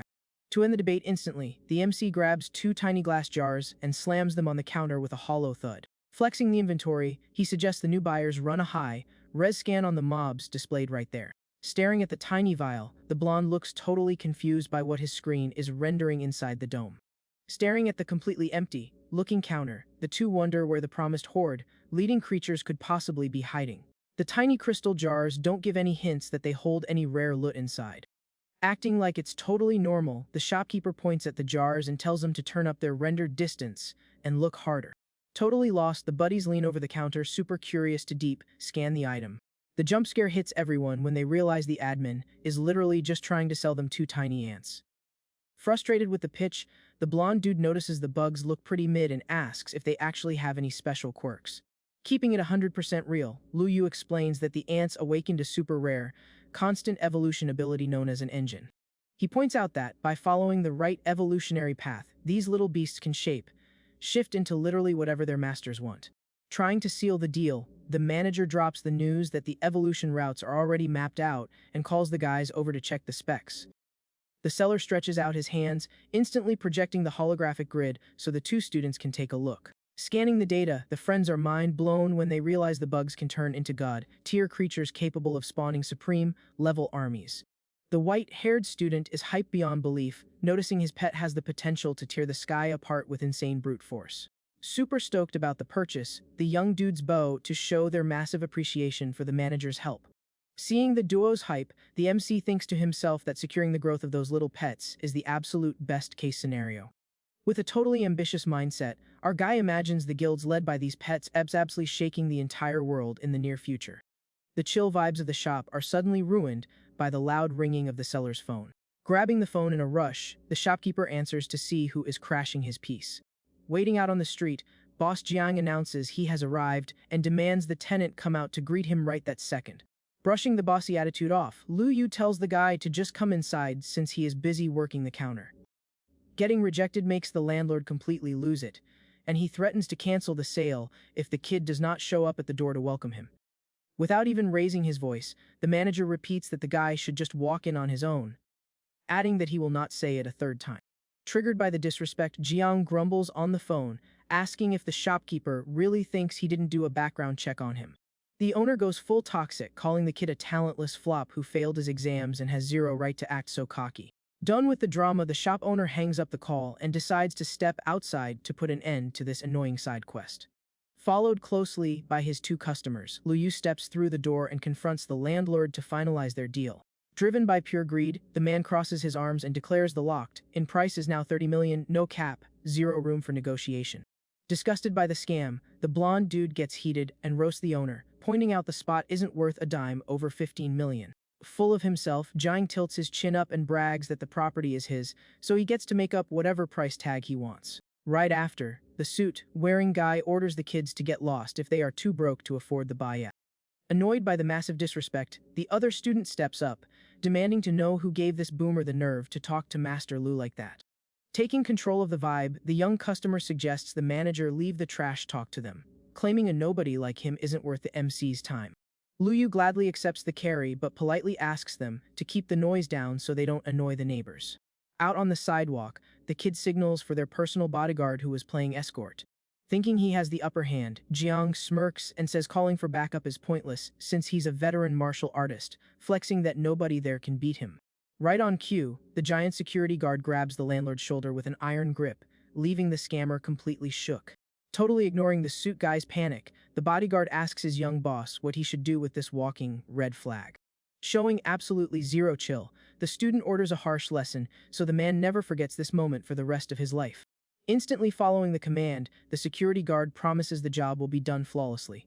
Panicking hard, Jiang tries to wiggle free, screaming to ask if they even know who has his back behind the scenes. Treating the threat like a total joke, the director's other grandson busts out laughing and mocks him, asking if the coward has ever heard of the overpowered Duan family. The landlord freezes as he realizes the colossal size of his mess up, terrified that he just trashed the bloodline that literally runs the country. Looking down on him, the customer notices the man finally understands the heavyweight class he was picking a fight with. Calling it a wrap, the student tells the guard to just drag the guy away to avoid any more drama. Getting hauled off by his collar, the suit guy bawls his eyes out begging forgiveness and admitting he made a massive oopsie. Shifting focus back to the MC, the young dude offers to handle all the boring paperwork for the building, super chill. The shopkeeper says thanks and hands the quest over to them. A bit later, the MC hears a ping on his phone and checks his notifications. The text says that after a super friendly chat, the old owner agreed to hand over the building for absolutely nothing. Right after, the holographic AI pops up throwing confetti and congratulating the young man on bagging his first piece of commercial real estate. As a reward for this massive W, a giant, glowing blue crystal packed with magic spawns out of thin air. The system breaks down that this is literally the most valuable resource on Earth, capable of merging with a magic domain to spawn a primal world. Hyped about the loot, Lu Yu realizes that owning a space like this basically puts him on the same power scale as a literal god. Immediately, the digital assistant asks for the green light to start expanding the zone, and the boss hits approve instantly. A massive shockwave of energy floods the room the second the magic crystal boots up. The whole vibe shifts into a colossal, glowing digital grid, leaving the shopkeeper absolutely speechless. Arms wide open and totally amazed, the young man soaks in the overpowered magic washing over every inch of his new turf. In mere seconds, a breathtaking natural landscape renders out of nowhere, creating a perfectly balanced and super zen ecosystem. Right in the middle of that oasis, Lu Yu's massive dragon lets out a deafening roar, just soaking up the pure vibes of the area. Absorbing the space's energy, the giant beast levels up like crazy, rushing straight to level 3 of the Starry Sky rank. Keeping up with his bro, the epic dark bird also seizes the buff and hits the second level of the exact same rank. The virtual AI pops up to validate the pet's glow, dropping the news that the dragon unlocked domain projection and the bird scored a sacred gift. The interface explains the giant's new skill literally summons the weight of an entire kingdom to crush enemies with zero counterplay. Glowing with hype, Lu Yu thinks it's insane this move is considered low tier, imagining how terrifyingly OP his pet will be later on. Next up, the screen pulls up the divine bird stats, showing it can now summon an endless storm of destructive fire. Super stoked with the RNG, the young guy realizes this flame skill rivals the forbidden magic you only read about in ancient lore. Back at the shop counter, the two beasts are totally flexing, showing off their shiny new power levels. But the chill vibes are cut short when Lu Yu senses a really heavy aura and wonders who is pulling up to his spot. A mysterious dude leaning on a cane spawns at the door, walking in with slow, heavy steps. Radiating major boss energy, the visitor introduces himself as Duan Xiango and nods to the shop owner. Quickly putting the bird away, Lu Yu recognizes the legendary academy director and asks what brings him around. Reading the room, the kid figures the veteran is a guaranteed ally. He literally sent his own grandkids to buy stuff here. Even so, the manager stays on guard, trying to figure out the hidden agenda behind this random drop-in. Staring right at the seller, the old man is shook to his core when he catches a terrifying aura hiding in the kid's eyes. From the director's POV, the guy's polite attitude violently clashes with the overpowered strength he's trying to keep low-key. Connecting the dots, Xiango realizes he's looking at a mystery prodigy and decides he has to recruit him to protect the nation. Cutting to the chase, the veteran says he has a major topic to discuss. Joking around, the shopkeeper asks if he's here to pick up a pet too. The old man waves off the offer, dropping some sad lore that his years fighting on the front lines completely wrecked his magic space. Looking totally confused, the young guy tilts his head and asks who came up with the cap that a broken space means you can't make new contracts. Trying to explain, the War Master argues that it's just a sad scientific fact they teach in literally every textbook. Catching the manager's absolute confidence, the veteran feels a tiny spark of hope and anxiously asks if there's a glitch to fix it. Flexing pure confidence, the kid promises that pet up structural bugs in a taming domain is literally the most basic service his shop offers. Without missing a beat, Lu Yu channels his mana and spawns a magic box hovering right over his palm. Keeping up the mystery aesthetic, the shopkeeper holds up the rectangular container and tells the customer to take a close look. Leaning in, the director stutters in pure shock as he feels the insane life energy radiating off that tiny item. Locked inside the glass is a glowing little seed, which the kid introduces as just a basic protector tree sapling. But plot twist, the shopkeeper reveals the plant unlocked the power to copy essences, meaning it can copy, paste any evolution route the owner wants. To make it super obvious, the young dude swipes open a magic screen showing the ultimate custom-built skill tree for the war hero. Pointing at the green stats, Lu Yu lists off the upgrades that lead straight to the majestic, colossal void suppressor tree. The main selling point is the guarantee that this god Tier creature's massive roots will totally stabilize the veteran's glitchy dimension. Hearing the pitch, Xianggo is absolutely stunned that his permanent debuffs could be wiped away this easily. Against all odds, the man closes his eyes and politely turns down the item, saying he's past the point of needing that kind of carry. Sticking to his pacifist route, the old man insists he's done signing contracts with beasts for the rest of his life. Totally baffled, Lu Yu tries to process why anyone would pass up their one free revive to heal their nerfs and get back in the game. Salty about the rejection, the kid complains he burned precious points generating that flawless evolution path just for the customer to back out at the end. Brushing past the kid's saltiness, the old man drops the heavy lore that, a few years ago, he sent his 9 battle partners to step down permanently in the danger zones. Ridden with guilt and bad vibes, Xianggo claims it would be toxic to drag another creature into that same awful fate. Only caring about the server's health, the hero suggests an item with this much OP potential should be given to buff the up and coming rookies. Taking a breath, the manager realizes he would have kicked any other window shopper out by now, but respects the national hero's status too much to be rude. The weight of his words triggers a flashback to the massive crisis decades ago, when dimensional rifts started spamming monsters into their world. Since they had the lowest DPS, the nation got totally steamrolled by the enemy waves, forcing the Tamers to constantly fall back. With RNG heavily against them, the brave fighters planted their flags in a brutal zone, setting up the main defense grid. But the warlogs show the barricades got absolutely melted by the aggro of the invading beasts. To save the server from a total wipe, the beast controllers stepped up to the front lines to act as humanity's final tank. Being the highest-ranked general back then, a young Xiangguo took the party lead and guided his troops into the main raid. It was during this endless, brutal grind that his supreme tier pets gave their all so the country could see tomorrow. The trauma of the back-to-back wipes mixed with the combat stress handed the hero permanent debuffs, locking his skills away forever. The glitch isn't that the master can't get new partners, it's that no creature could survive spawning into a corrupted magic domain. He remembers how even his last surviving partner had to camp out at the academy facilities, unable to log back into his space for decades. Looking at a guy with such an epic track record, the kid feels he can't just AFK while the man is suffering. Turning up the empathy, Lu Yu says the director shouldn't blame himself. The raid was heavily unpatched, and there were literally no other options. The veteran lets out an exhausted sigh, admitting the front line was a guaranteed game over zone, and breathing today is purely due to RNG luck. Still, it heavily bums him out that the ultimate sacrifices of his guildmates have already been forgotten by the NPCs. Right then, the young dude holds up the tiny seed and drops the truth bomb that all this bitterness boils down to one simple stat. Hooked by the shopkeeper's dialogue, the old man instantly asks what that reason could possibly be. Flashing a confident smirk, the kid hits him with the facts. The only issue is that the boomer just didn't have high enough stats.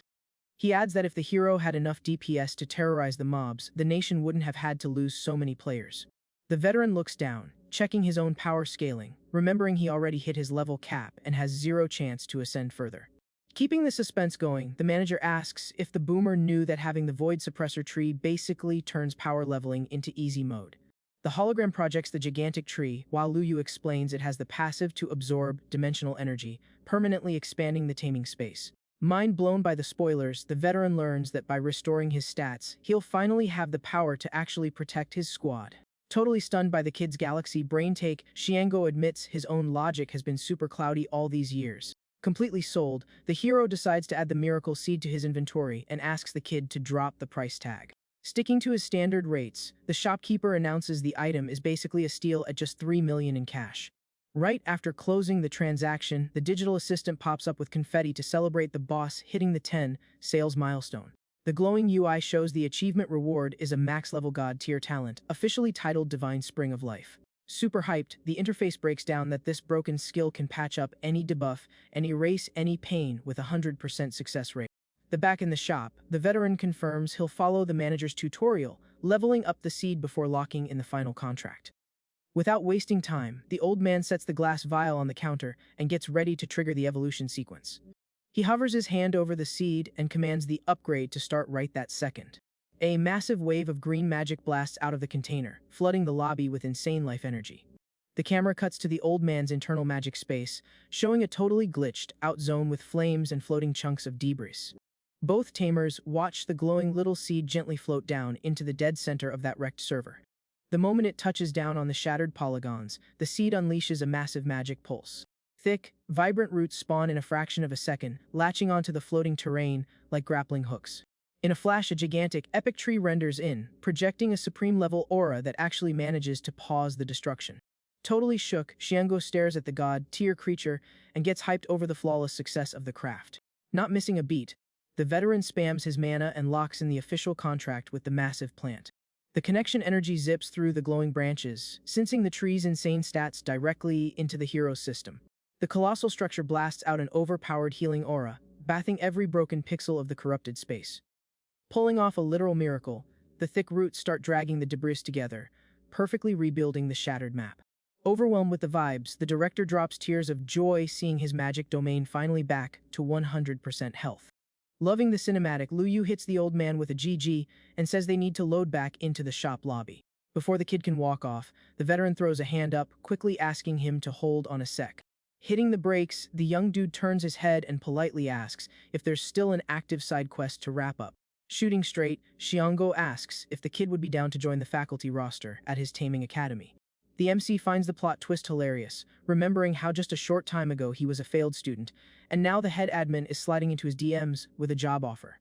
Keeping it 100, he praises the university, but firmly declines the invite.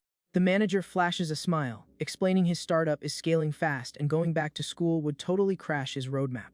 The veteran chuckles and clears up the misunderstanding, stating the offer isn't for him to sit at a desk, but to take the lead professor slot.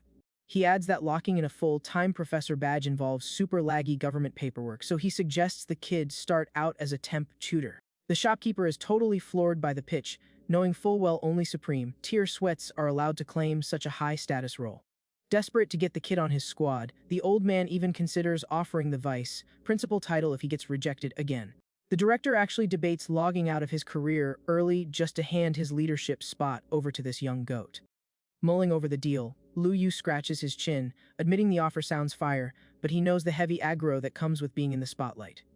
With a sly smirk, the kid realizes the professor tag would give him insane clout, basically acting as free marketing for his shop. Jumping on the elite opportunity, he accepts the role but drops a hard boundary: his classes can never interfere with his store hours. Happy to have him on board, the director clicks agree on the terms without causing any friction. Super helpful, Xiango casually mentions that the official contract gives the kid the right to demand billion-dollar research grants from the government. The idea of getting astronomical state funding makes the kid's inner loot goblin go absolutely crazy. He's already crunching the numbers on salaries, bonuses, and profit margins, imagining a literal waterfall of cash hitting his bank account. On top of that, the shopkeeper celebrates getting VIP access to the college's massive library and all the hidden zones packed with rare drops. Staring out at the city, he laughs at the wild RNG of life, turning him into a VIP professor right after bombing the tutorial exams. The scene cuts to the epic front gates of the academy under the night sky. Leaning on the railing, Luoqian stares off into the distance, trying to guess how her master's meet-up with the shop owner went down. Suddenly, the instructor's eyes go wide when she spots an absurdly bright flash popping off nearby.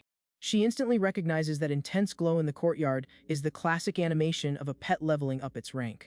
Down in the green zone, the white-haired student sees his bro glowing on the grass and freaks out, asking what the heck he's doing. The boy points at the glowing bug, dropping the lore that he plans to merge his talent's core essence straight into the tiny ant. Flexing absolute resolve, he explains this high-risk strat will multiply both their stats exponentially. Panicking, his friend warns that doing this locks him out of new contracts, and if the ant bites the dust, his magic gets perma-banned. Standing his ground, the kid claps back that he couldn't care less about losing his Tamer class if his pet doesn't make it. Camping in the shadows, the instructor watches the scene, totally shook by the guts of a kid who usually seems totally AFK in real life. Proud of her student's crazy strat, she smiles and praises the kid's genetics, saying he's definitely living up to his grandpa's legendary bloodline. Just then, the veteran director spawns in radiating max HP, flexing that his health bar is completely full thanks to the kid at the shop. The woman detects her master's totally overpowered energy is back online, and is stunned to realize his corrupted domain got patched. Busting out a laugh, Xiango confirms her scan and challenges the instructor to guess what kind of hack the kid used to pull it off. Using basic logic, the woman guesses the shopkeeper must have pulled some ultra-rare healing consumable out of his secret stash. The hero immediately debunks that theory, hyping up the fact that the miracle was just a basic link with a little tree. A flashback rolls, playing the cinematic of the colossal magic tree rebooting every inch of the dead zone with its massive roots. The director explains the suppressor tree debugged his broken sector, giving him the ultimate chance to reach his peak stats again. Waving his hand with total swagger, he tells the woman to chill, since his account's lifespan just got extended by several hundred years. Loving the patch notes, Luokian celebrates her old mentor's insane recovery. Piggybacking on the hype, the director casually drops that he invited the young manager to be a tutor, warning her they're about to be co-workers. The instructor is totally shook by the random spoiler and asks eagerly if the leaks are actually true. Hyped about the new meta, the hero's two grandsons demand to be put in the shopkeeper's class the second his courses drop. Muted from all the server chatter, Lu Yu is deep in meditation inside his private domain, chilling with his three massive beastly bros. The guy checks his stat screen and realizes that burning supreme buffs just to carry his pets is a massive waste of resources. To optimize his build, the manager decides to follow the meta and fuse his essences directly into the most compatible beasts. He targets the flying void monster and locks in the dark hell buff, instantly upgrading it to the absolute raid boss of the shadows. He checks out the divine bird and figures slapping the celestial fire passive on it will give it exactly the DPS needed to melt gods. The kid hits a wall when he notices his third skill slot doesn't have a matching pet, deciding it's the perfect excuse for a new gacha pull. The virtual UI pops up fast, and the manager is hyped to see he's hoarded a solid 1,200 points in his wallet. Stoked about the balance, the young dude is confident it's enough currency to roll a creature even more broken than his current lineup.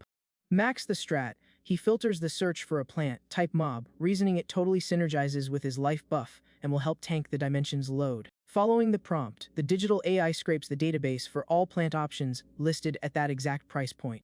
Flexing the premium options, the assistant highlights the colossal elven mother tree, explaining it evolves into a sacred spirit and basically spawns its entire race. Reading the elven mother tree's wiki, Lu Yu sees it can generate an entire clan from scratch if it consumes the right crafting mats. But our guy skips that idea real quick, remembering that race's meta is falling off hard, making the investment a total flop in practice. Scrolling to the next drop, the manager admires the epic sacred star tree, but realizes its world revive passive is literally useless to him right now. The search then pulls up the terrifying giant war tree, an aggro-fueled unit that spawns combat mobs through pure chaos. Cringing at the plant's edgy aesthetic, the kid crosses his arms and declares an evil unit totally ruins his premium vibe. Then, his eyes lock onto the ancient tree of life, whose natural aura perfectly combos with his restoration talent. Mind blown by the description, the MC notes that wherever this beast camps, the game over screen is cancelled and the zone overflows with pure HP regen. Absolutely positive he found the best in-slot match for his supreme skill. The kid smashes the buy button on the UI without a second thought. Instantly, a flash takes over the screen as the AI confirms the purchase, draining all 1,200 coins from his account. Spawning out of thin air, a tiny green seed pulses with magic, proving to the guy that even at level 1, this beast radiates overpowering life energy. Holding the shiny loot and hype beyond belief, Lu Yu commands the screen to dump all the hidden specs and passives of his new pet. The display shows the botanical pet is only at the first level of awakening, but it already has the terrifying scaling to become a sacred spirit. Reading through the exclusive moveset, the guy gets chills seeing the plant can craft loyal NPCs, basically spawning an entire army from zero. On top of that crazy mechanic, the system highlights a red star rank spell that fast forwards plant growth in seconds, leaving the shopkeeper stunned by how OP it is. Smelling the profit margins, the seller flashes a greedy smirk, calculating he can speedrun rare fruit farming and make millions without breaking a sweat. Hyped by the unit's utility, Lu Yu rubs his hands together, scheming how this will unlock the ultimate farming simulator for premium loot. Next, he checks out the second skill, which drops a massive AoE healing circle that instantly patches up any damage within its range. Scanning the third passive, the shop owner sees the tree can spawn a clone outside the magic zone, ensuring its full stats mirror the projection. Hitting the final skill, the MC scratches his head, admitting the name Slayer Grass. Sounds super edgy, but he has no clue how the mechanics actually work. Intrigued, the young dude reads the tooltip carefully and realizes that, given enough time, this random grass next to the tree can slice straight through actual planets. Totally shook by this loadout, the kid admits a pet carrying this price tag is just disgustingly broken. Laughing out loud, the guy celebrates that his new partner spawns in with 4 insane skills, perfectly covering the DPS, support, and farming roles. Ready to boot up the divine unit, he raises a hand, drops his magic circle, and demands the connection be finalized immediately. With a blinding emerald flash, the sync is complete, flooding the empty zone with sparking life energy. In a super flashy animation, the tiny seed fast forwards its growth, rendering into a colossal, epic tree of life right in the middle of his server. The backlash from the contract hits the kid like a truck, making him clutch his chest as his system overloads with the massive mana spike. Sweating from the insane pressure, the young dude can't believe he's about to level up again, considering he literally just hit the Starry Sky rank. While the boss absorbs the monstrous XP drop flooding his code, a sweet, high-pitched voice calls him master. In a whirlwind of green VFX through the ancient leaves, the MC is stunned to see the plant actually spawned a humanoid avatar. Gliding smoothly out of the green glow, a gorgeous, delicate elf with platinum hair bows as she floats in front of her amazed master. Staring at the girl, Lu Yu wonders if this NPC is the actual physical model generated by his brand, New Tree of Life. The digital system confirms the girl is a spiritual clone of the pet, carrying all the original spells and free to log out of the magic space whenever.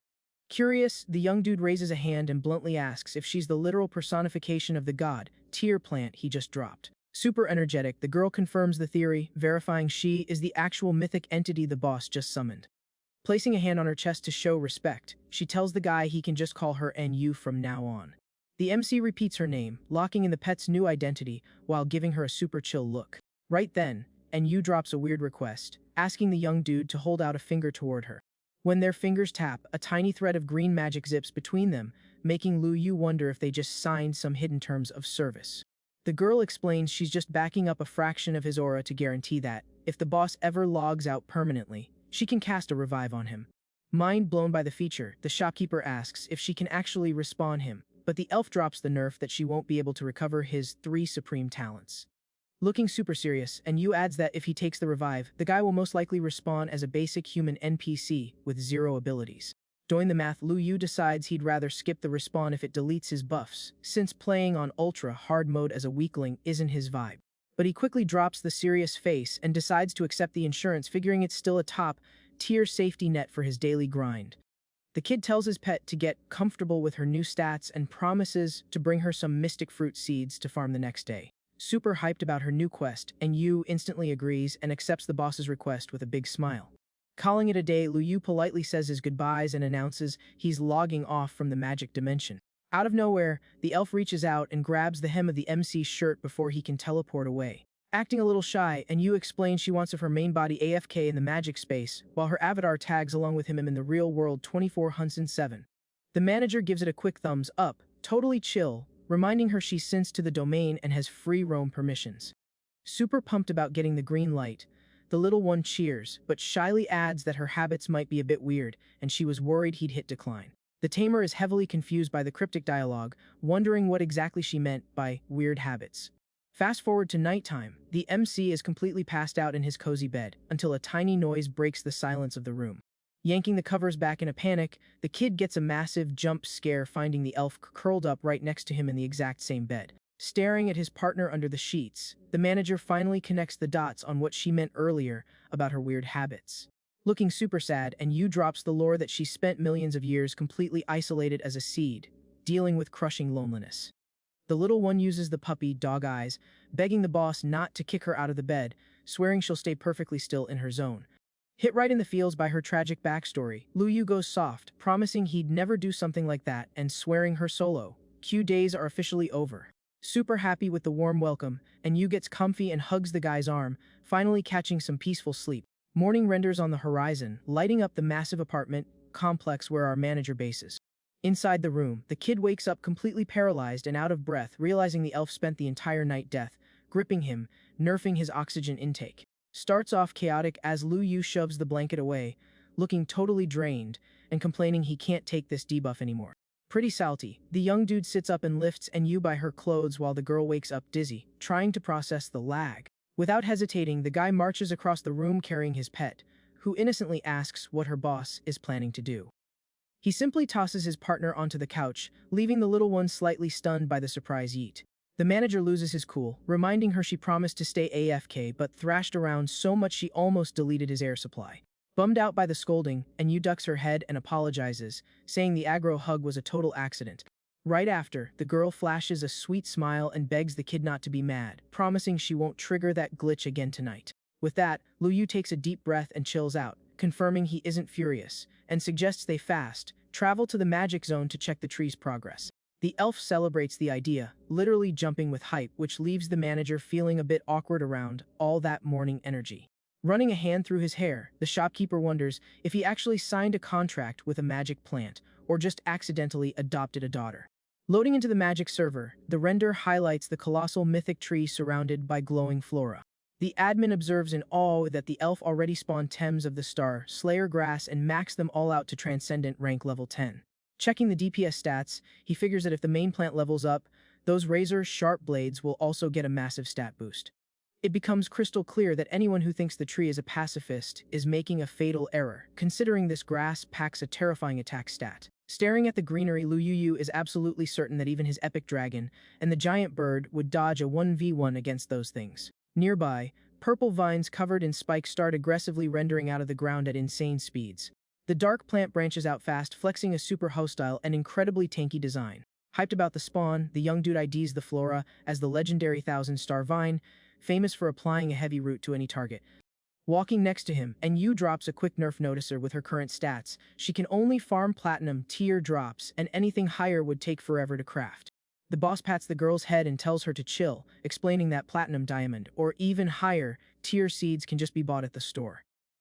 The flashing a greedy smirk, the shopkeeper wonders why he'd drain his pet's mana when he can just swipe his card to skip the grind. Taking advantage of the moment, he invites the elf to touch grass outside and finally secure the seeds they need for the farm. Fast forward, the duo is seen walking through a heavily populated commercial server in the magic capital. Checking the insane price tags on the digital storefronts, the young dude is impressed that the city actually stocks ultra-premium loot.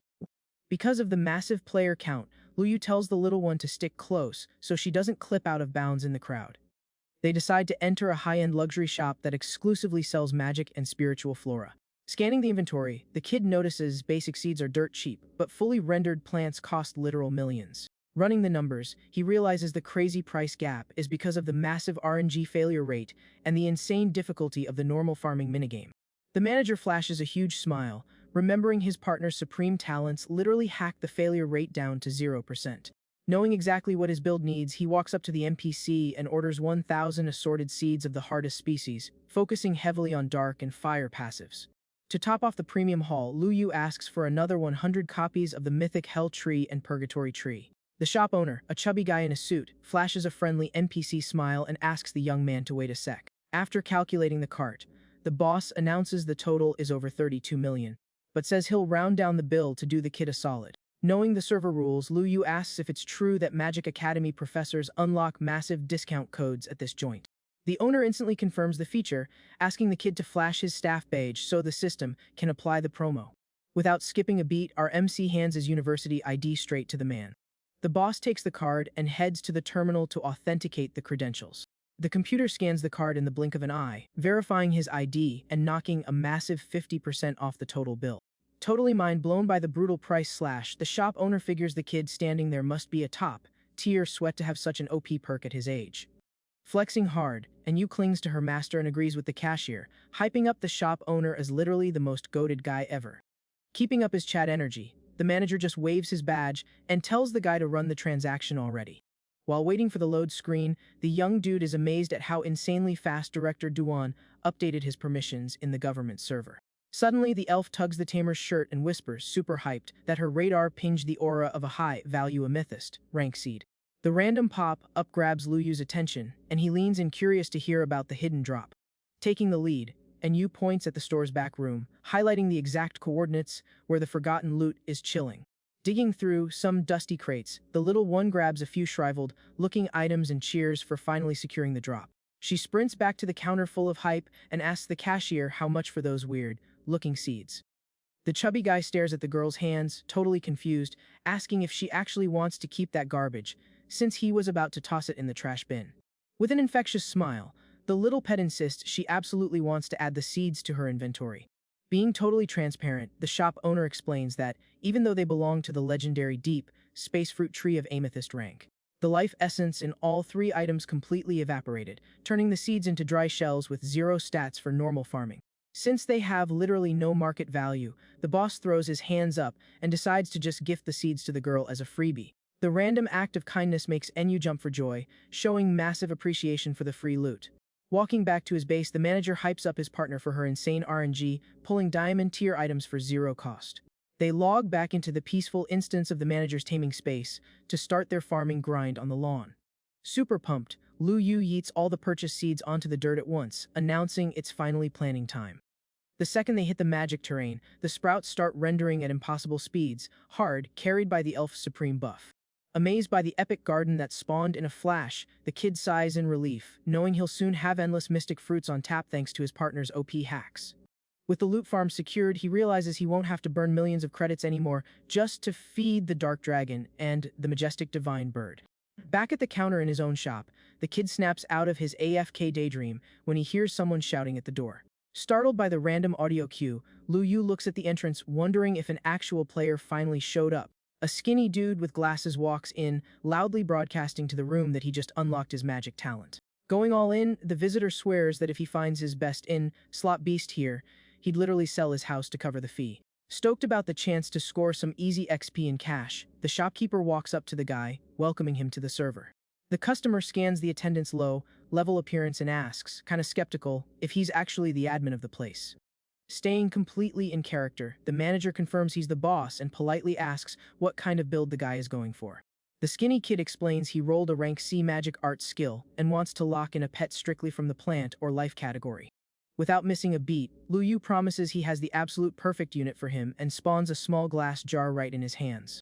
Creeped out by the instant load time, the guy steps closer, heavily doubting the shop actually has a pet that perfectly matches his specs. Resting on the manager's palm, the tiny dumb showcases a basic green sprout just AFK-ing peacefully inside. Looking at the drop, the customer's face drops and he starts raging, completely triggered by the merchandise.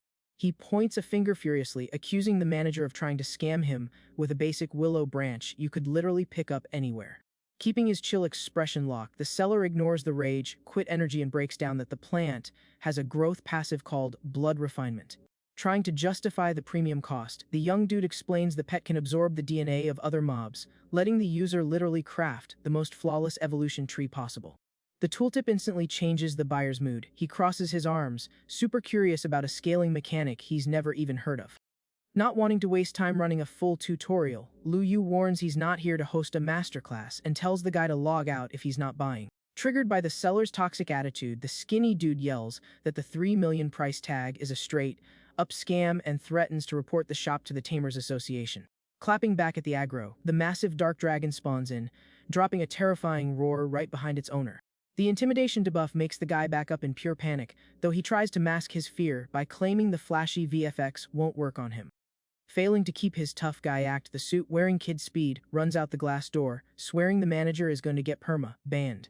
The giant beast powers down and Lu Yu drops a heavy, frustrated sigh, realizing NPCs have zero clue what a premium drop looks like. Holding the glowing jar with the sprout, the manager admits he's scared the tiny plant will just rot in his inventory forever. He remembers the system gave him a brutally short timer of just 7 days to secure a buyer for this item. Thinking over the quest, the young guy wonders what his backup strat will be if nobody wants to adopt the pet before the clock runs out. The little seed keeps pulsing with a green glow inside the jar, just chilling and waiting for whoever will finally claim it. Trying to hack a temporary fix, the seller grabs a tiny vial of collected blood to run a quick test. With the crafting mat in hand, he considers hitting up veteran Duan or the millionaire Tianyan if his timer hits the red zone. Right then, the kid carefully drops a single droplet of the rare blood straight onto the little magic plant's leaves. Across town, the Epic Tamers Association HQ is shining under the morning skybox. The skinny dude storms into the lobby, slamming the desk and demanding the admins instantly open a ticket for his report. Keeping her customer service smile, the receptionist politely asks who the player wants to file the griefing report against. Dumping all his rage, he declares the shop is a total scam, running absurd pay to win prices and treating players like absolute trash. Following standard protocol, the NPC hands him a form and tells the guy to fill out the text boxes while he waits in the lobby. Flexing a toxic smile, the kid fills out the form, totally convinced he's about to hit the cocky seller with the ban hammer. While the drama plays out at the front desk, the vibe is super chill in the admin room upstairs. The secretary walks in and drops the report directly on the department head's desk. She gives a quick rundown, saying a random civilian just filed a formal ticket with all the fields correctly filled out. The director picks up the paper to review, but instantly notices the flag shop's username looks extremely familiar. Reading the document, he sees the tag Mythic Pet Shop and gets a massive jump scare. A flashback hits him of the overpowered director Duan personally threatening the association to treat that specific shop like absolute VIPs. The panic sets in when he remembers the veteran reviewed that store as literally the best in the entire Magic Metro area. Freaking out, the boss slams the desk and curses the absolute noob who decided to pick a fight with the worst possible target. Terrified of the incoming aggro, the admin jumps up and sprints down the hallways straight toward the waiting room. Chilling in his chair, the reporter watches the VIP arrive and greets him with a super cocky attitude. The director stops in front of the kid and asks with a hardcore tone if he's the one who submitted the ticket against the mythic pet shop. Full of pride, the skinny dude claims the report and demands the admin hurry up and permanently delete that scam operation. The boss drops his friendly face and claps back, stating the shop passed all checks, flexing its flawless rating and the personal 5-star review from director Duan himself. Cold glare, the director officially rules the kid's ticket as a straight-up fake report. The notification drops like a nuke, leaving the snitch totally stunned, locked and out of dialogue options. Starting to sweat buckets, the kid runs a hand through his hair and tries to backpedal, hinting he misclicked and wants to cancel the ticket.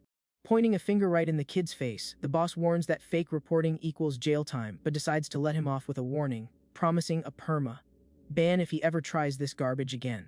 Sweating out of pure terror, the skinny guy bows repeatedly begging for mercy, swearing he'll never pull a stunt that dumb again. Without even checking his blind spots, the guy bolts out of the building at max speed to escape the aggro zone. Cooling off, the rector thinks about the shop's insane clout and decides he's going to take his freshly awakened son there for some premium loot. At that exact moment, the afternoon sun lights up the peaceful streets of the massive city. Walking down the pavement with a suitcase, a girl in a maid outfit lets out a heavy sigh, feeling like an absolute failure in the game of life. She's crushed because she bombed the exams, her magic stats never booted up, and she blew all the coins her mom grinded so hard to save. A painful flashback hits her HUD, showing the young girl crying while her old boss screamed at her for wasting months of work with zero ROI. Totally wrecked by the bad vibes, the girl keeps walking with blurry eyes, looking like she has 0 quests left to complete. Desperate for a little peace before she logs out of the city, she walks up to the Taming Academy gates just to admire the zone one last time. The young girl parks at the entrance, wishing she could just wander the campus for a bit before leaving the capital permanently. But the security guard blocks her path, stating visitors are locked out, prompting the girl to apologize and do a sad U-turn. Walking away with her head down, she drops tears of frustration over failing such a basic dream, feeling like the absolute worst NPC on the server. Wandering with no coordinates, the girl accidentally stops right in front of the glass display of a random pet shop. A weird ping pulls her focus, and she turns her head, super curious to figure out what's triggering the connection. Staring at the window, she looks at a little plant in a pot and mumbles that she feels some kind of invisible Bluetooth pairing with the tiny mob. Inside the shop, Lu Yu stretches out on the couch, trying to recover his stamina after a heavily exhausting shift. He mentally complains that putting that plant on display actually nerfed his foot traffic lately, since nobody wants to drop 3 million on a basic willow. Scrubbing his hair in frustration, the manager wonders if the item is literally going to rot in his stash and leave a massive hole in his wallet. But the young dude immediately jumps up from his seat when his radar pings someone idling right outside his shop. The boss squints his eyes and locks onto the dark-haired girl who is hyper-focused on the display window. The sad-looking girl keeps staring at the boxed up plant through the store's thick glass texture. Mesmerized by the creature's vibe, she whispers to herself about how crazy rare it is to see a botanical class pet. Feeling a shared debuff, the young girl quietly asks if the plant was also abandoned by the rest of the server. To her absolute shock, the sprout's leaves wiggle to confirm the answer, leaving the girl stunned, locked that she was actually heard. Phasing out of the shop like it's nothing, Lu Yu walks up and bluntly asks if the girl is really vibing with that little pet. Scared by the approach, the girl stutters nervously and claims she was just window shopping.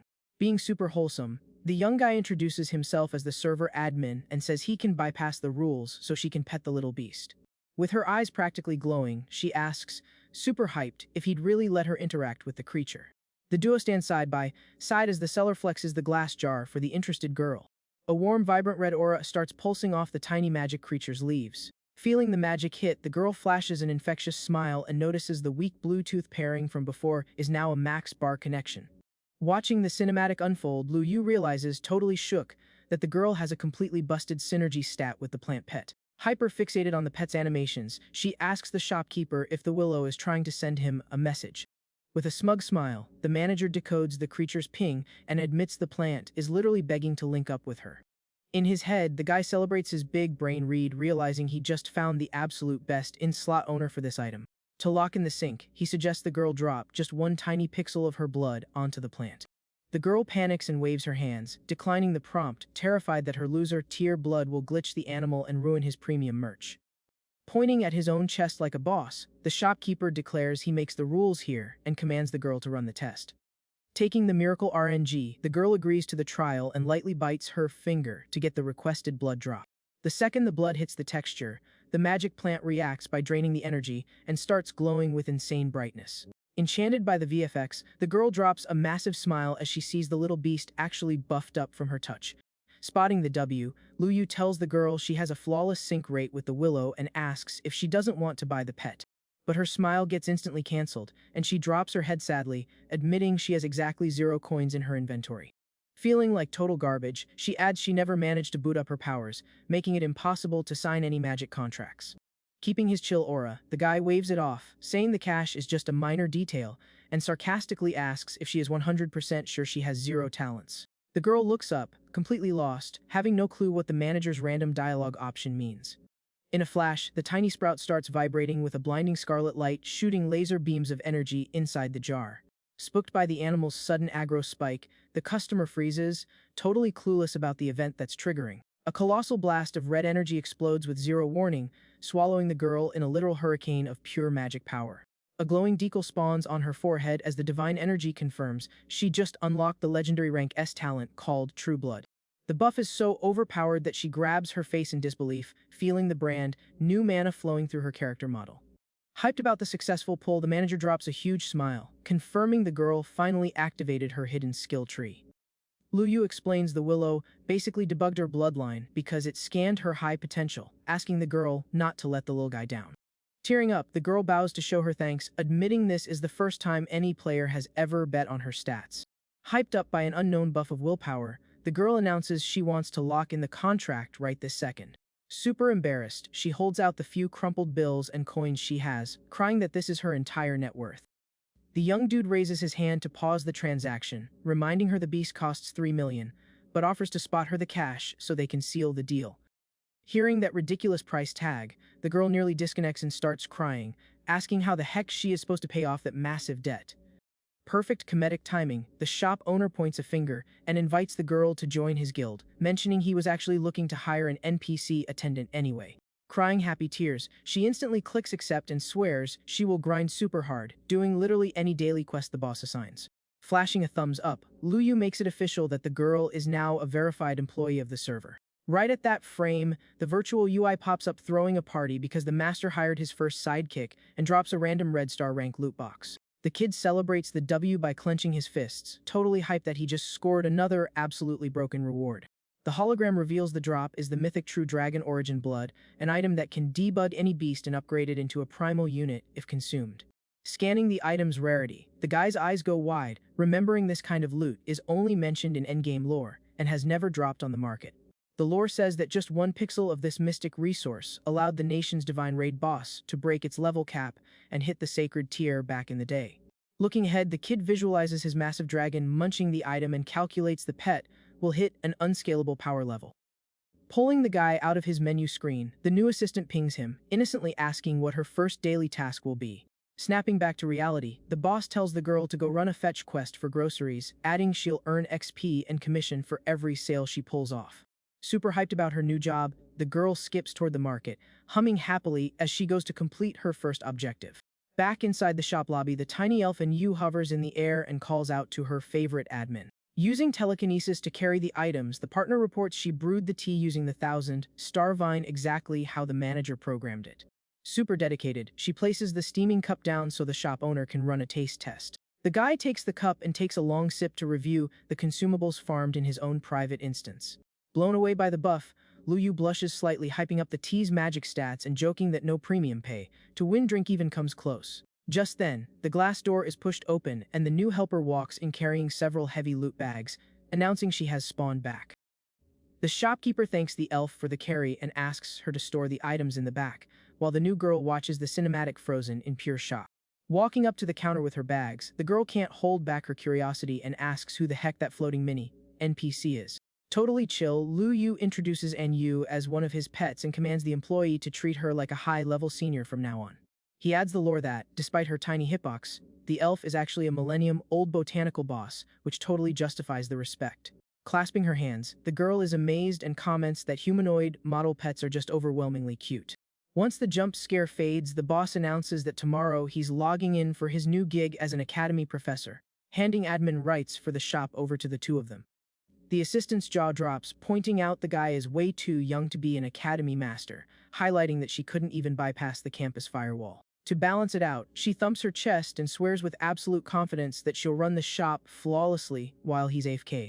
Later that night, the young dude is chilling in bed, deciding he isn't sweating the teaching jig, but knows he needs to optimize his loadout first. He opens the holographic cash shop and scrolls through several legendary knowledge skill trees available for purchase. Checking the catalog, the guy notices a 7-star creator's memory costs exactly the 300 coins he has in his account, thinking it is a massive steal. Without hesitating, he smashes the confirm purchase button right on the UI. The digital AI confirms the transaction went through, draining the kid's wallet to 0 and announcing the memory download is starting. Lu Yu puts his hands together to absorb the data pack, while a glowing green VFX covers his entire character model. Chilling on the mattress, he focuses his CPU so all the ancient lore downloads flawlessly straight into his brain. A corrupted file plays in the kid's head, rendering ancient scholars and confirming this data belongs to an in-game expert from the old meta. The memory log reveals that ancient society ran colossal academies strictly built to power level new masters. Digging through the encrypted files, the guy finds classified logs about a super sketchy experiment labeled the Divine Creation Project. The flashback renders a massive test tube where the devs were bottling up an absurd amount of cursed energy. On an old terminal, a flashing red pop-up announces the sketchy god crafting raid was completed successfully. What should be a massive W reveals the face of a terrifying nightmare covered in eyes, making the kid panic as he realizes the ancients literally spawned a dark lord. The cinematic turns into a total horror game when one of the massive eyes fires an overpowered laser that is impossible to dodge. The blowback from this toxic greed is a Titanic wipe mechanic that totally deletes the ancient metro area, marking the final game over for that server. Back to reality, Lu Yu breaks a cold sweat realizing the old devs coded an actual demon lord, suspecting it's the current final boss of the Dark Realm. Lagging from the massive info dump, the manager flops onto his back, admitting that just a tiny pixel of that absolute power gave him major chills. Even though he's spooked, he flashes a highly determined smirk, recognizing his leveling grind is literally just passing the tutorial phase.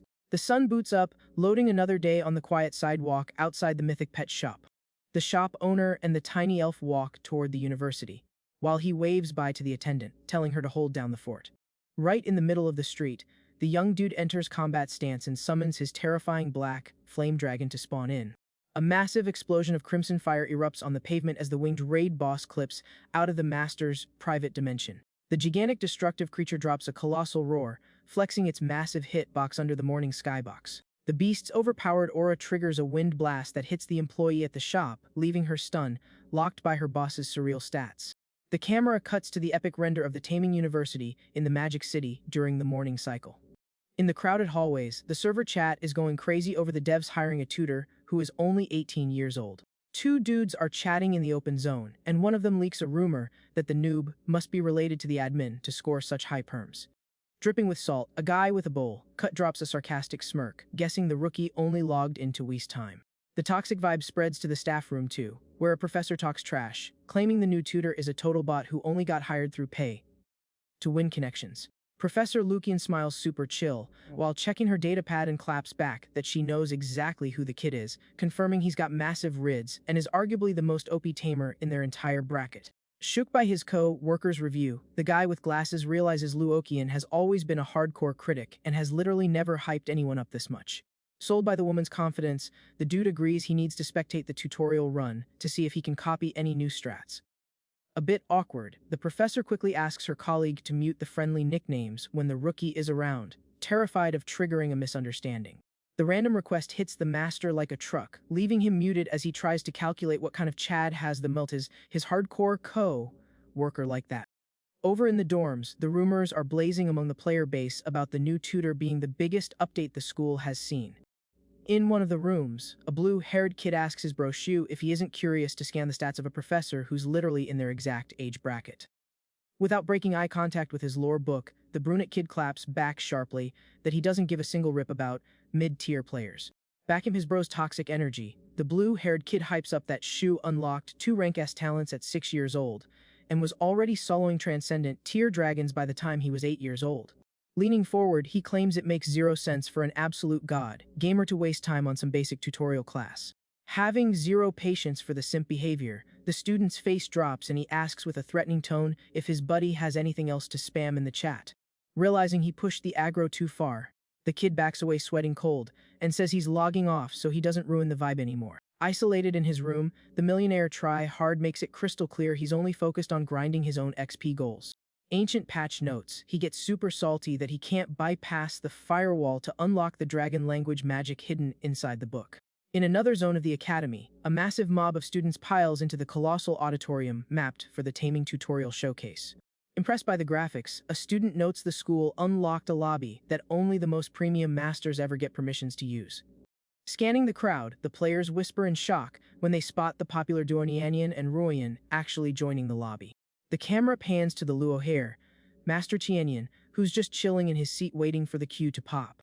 Hyped up, the crowd also spots the director's 2 grandsons camping in the center seats of the arena. The spotlight shifts to Instructor Lokian, who loads in alongside Lu Heng, a veteran known for being the absolute highest DPS in the 3rd year bracket. Salty about the queue time, the bowl-cut kid flashes a face of pure boredom while waiting for the event to finally start. Deep in the crowd, the toxic ex-girlfriend shrinks down when she notices the girl who ratioed her at the shop is also spawned in here. Catching her bad vibes, the big dude sitting next to her asks if Yue has a debuff and offers to escort her back to her spawn point. Dumping all her salt, the blonde girl turns her face and tells the guy to mind his own playthrough. The chat stops when a kid points at the stage, celebrating that the tutor finally rendered in. Walking with heavy Chad energy and a flawless posture, Lu Yu hits the center of the stage, scanning the mob waiting for him. Mesmerized by the shopkeeper's skin, a female student sighs, totally simping for the rookie's aura. The jump scare hits the ex-girlfriend brutally, freezing her screen as she realizes her basic ex-boyfriend somehow unlocked a professor class at the university. Flexing massive charisma, the MC apologizes for the slight lag getting there and officially introduces his Beast Development Masterclass. With a professional tone, he announces that anyone hyped about the meta is free to register for his optional side quest. Not missing a frame, Tianyan throws his arm up, desperately demanding to be the first one to lock in a slot with the new master. Catching the hype train, the 2 duo girls raise their hands, begging for guaranteed VIP slots in the guild. Desperate to join the party, the director's grandkids jump up, begging the manager to whitelist them immediately. Laughing at the server, wide hype, Lu Yu sets a hard cap of 5 initial spots since he's a bit rusty, letting the rest know they have to wait for the lobby to expand. Shocking the entire auditorium, Luokian raises her hand, admitting she really wants to analyze his gameplay and asks to spectate the class.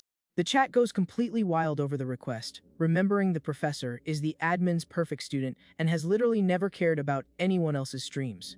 Showing pure chill, the young tutor promises she's welcome to sit in on his lobby whenever she wants. Stoked with the green light, the professor does a low-key celebration and thanks the shopkeeper for the massive W. Absolutely fuming at the whole circus, the bowl-cut student jumps up screaming and flaming the professor, calling him a hacker who bypassed the anti-cheat. Looking at the kid like he's a total bot, the MC figures the student is fully convinced the teaching slot was bought with dirty money. Dripping with ego, the toxic kid claims the professor's stats are way lower than his, stating that even standard noobs could easily fold him. Laughing at the trash talk, Lu Yu mocks the comparison and states the so-called prodigy of the Lu clan doesn't even have the stats to be mentioned in the same patch notes. Triggered by the massive roast, the veteran points a finger and challenges the tutor to stop yapping and actually show off his gameplay for once. Accepting the duel request without breaking a sweat, the Tamer steps back and gets into position to drop a live showcase for the whole server. In a split second, an insanely bright purple flame renders right in Lu Yu's hand, pulled straight from his legendary fire bird. Keeping the tiny flame active, he issues a challenge. If any hater can tank that hit for 3 seconds, he promises to log off and delete his account. The kid's absolute audacity leaves a student shook, struggling to process that the rookie plans to wipe the whole lobby using just 1 pixel of his pet's ultimate. Chilling in the stands, the try-hard Lu Shu watches the stream intensely, trying to run the numbers on the actual DPS of a pet from the Starry Sky tier. Scanning the aggro instantly, Chianyan breaks a cold sweat, realizing that dark magic has to be the mythical, one-shot purple fire from another server. Ignoring the red flags, the bowl-cut kid claims the whole VFX showcase is just a cheap, low resolution. Confident in his own build, the young dude marches down the stairs, swearing he's going to personally debug the new professor's fake stats. To flex his own loadout, the kid channels his mana and spawns a massive, glowing gold greatsword right into his hands. A second later, a tanky armor set and metal wings render over the kid's model, proving he's dual-wielding 3 mechanical pets at once. Holding the purple flame, Lu Yu scans the challenger's build, watching the sword armor and golden wings combo their passives. Boosting his speed with the mech wings, the student dashes straight at the tutor, swearing he's going to delete that fake magic instantly. Flexing zero panic, the manager gives the kid props for trying to protect the school's competitive integrity.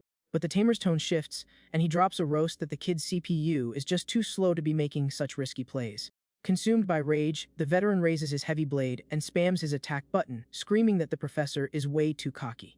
Timing his parry perfectly, the manager steps in with the purple flame, which instantly melts the sword's hitbox into nothing.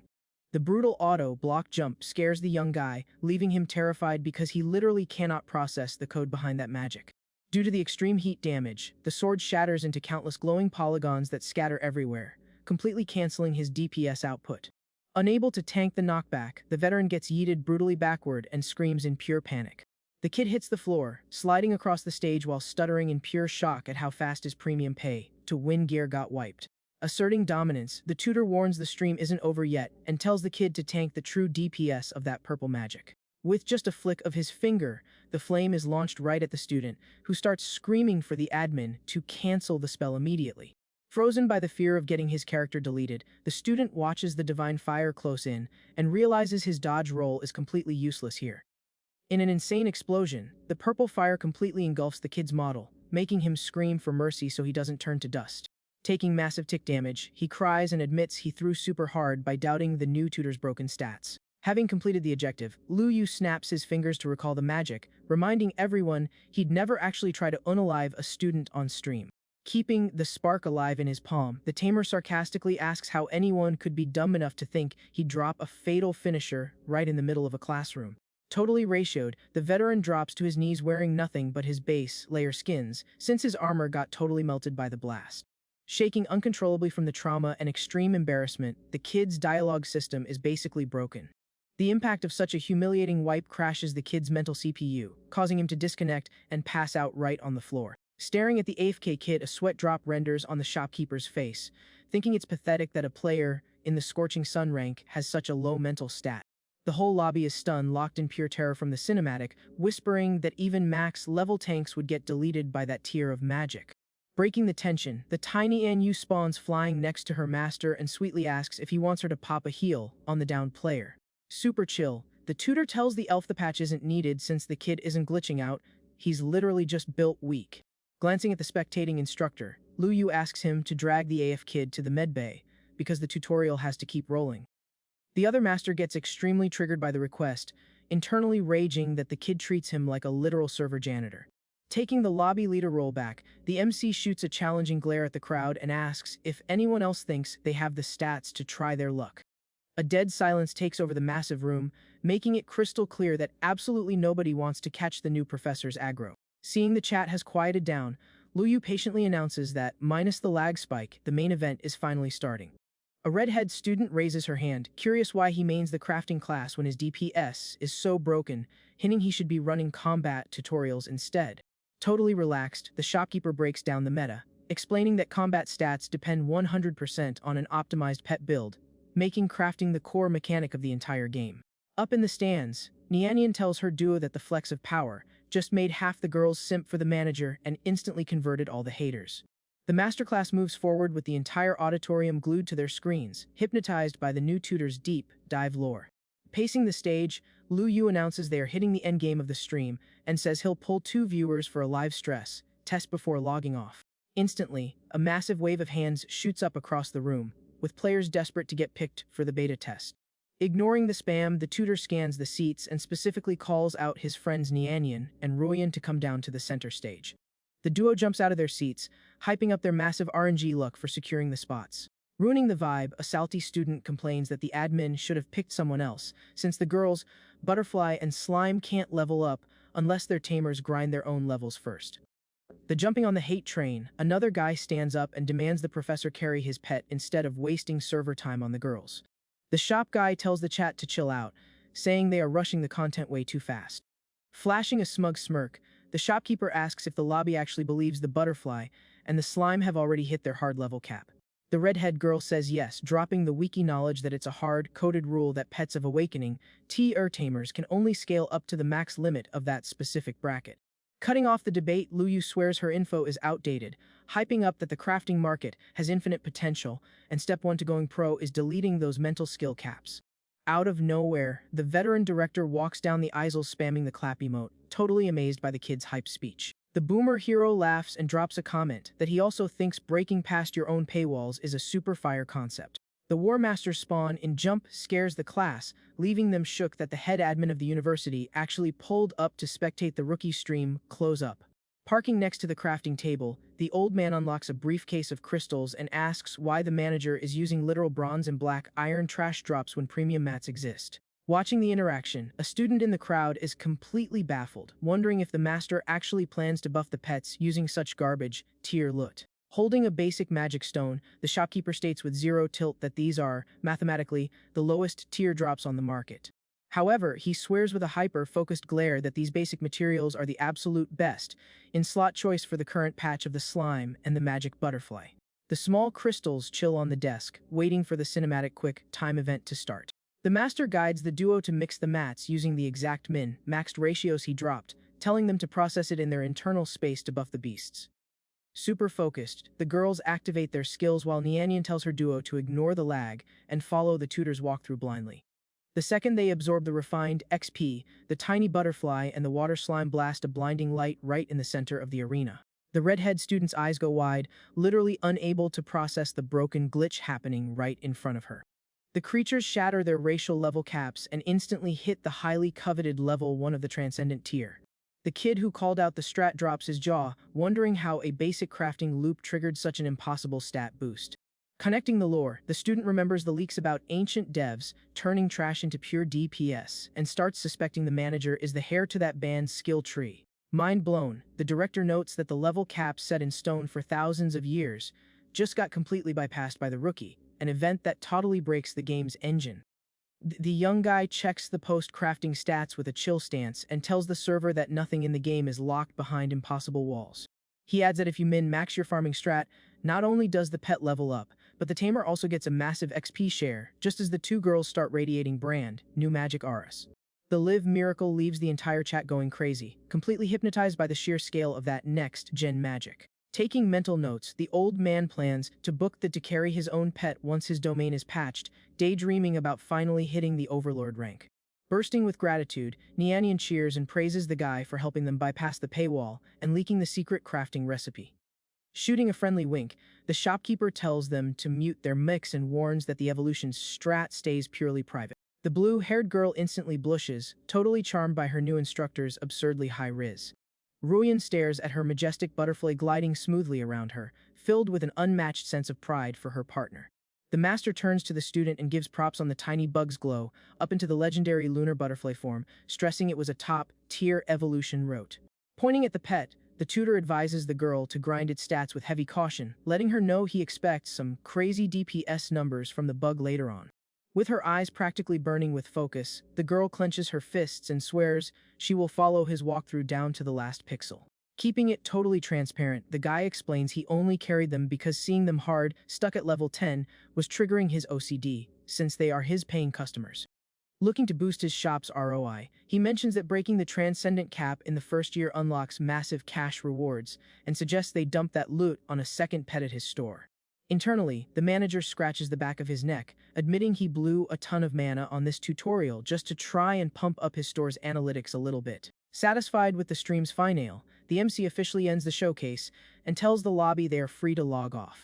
The students start scattering through the university halls, dropping respectful bows to sign off with the absolutely goated professor.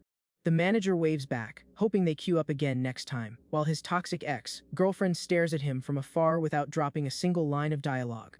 Noticing her radio silence, the big student asks what her deal is and wonders if she also got hit by the rookie's massive riz. The guy keeps it 100 and admits the tutor is insanely OP, pointing out the master is playing in a league way out of her skill bracket. With her ego completely shattered, the girl shoots him a death glare and tells him to shut his trap, confessing that the absolute god, tier master used to be her boyfriend. The random lore drop jump scares the guy, who backs up terrified and asks if the blonde is just trolling. Losing her mind, Yue cranks her volume and screams that it's completely true, super salty that the dude thinks she's just making up patch notes. Letting out a sarcastic laugh, the guy figures her CPU just fried and runs off, claiming he's going to the medbay to grab a chill pill for her. Gripping her phone hard, the blonde mutters to herself that she hasn't lost her mind and everyone else is just blind to the real graphics. On her chat app's interface, the blocked list shows that she had kept the MC's profile muted this entire time. Desperate to roll back the damage, she types out a massive apology paragraph, begging to reboot their romance back to the old save file. Flashing a relieved smile, the blonde hits send, totally convinced her ex will just accept the party invite without asking questions. Instantly, a red error box pops up saying the message failed to send because her account got blocked by the user. The reality check sends Yue into a total crash. She pulls her hair, screaming in pure despair, unable to process getting ghosted so brutally. The scene cuts to the super quiet, empty hallway of the Magic University's medbay. Inside the room, the defeated student is still completely AFK on the bed while the glasses instructor and the nurse run a diagnostic on his stats. The head medic, the elf Lu Shu, covers her mouth in pure shock after checking the damage logs, asking if they tried to 1v1 a master from the Scorching Sun tier. The professor's eyes go wide, totally shook, and he leaks that the boss was literally just a kid in the Starry Sky rank, admitting that DPS output is straight up hacking. Looking super serious, the elf fires back that, even though she doesn't know the math behind the purple fire, the day buffs are game ending, and the kid only didn't get deleted because his HP got locked at 1.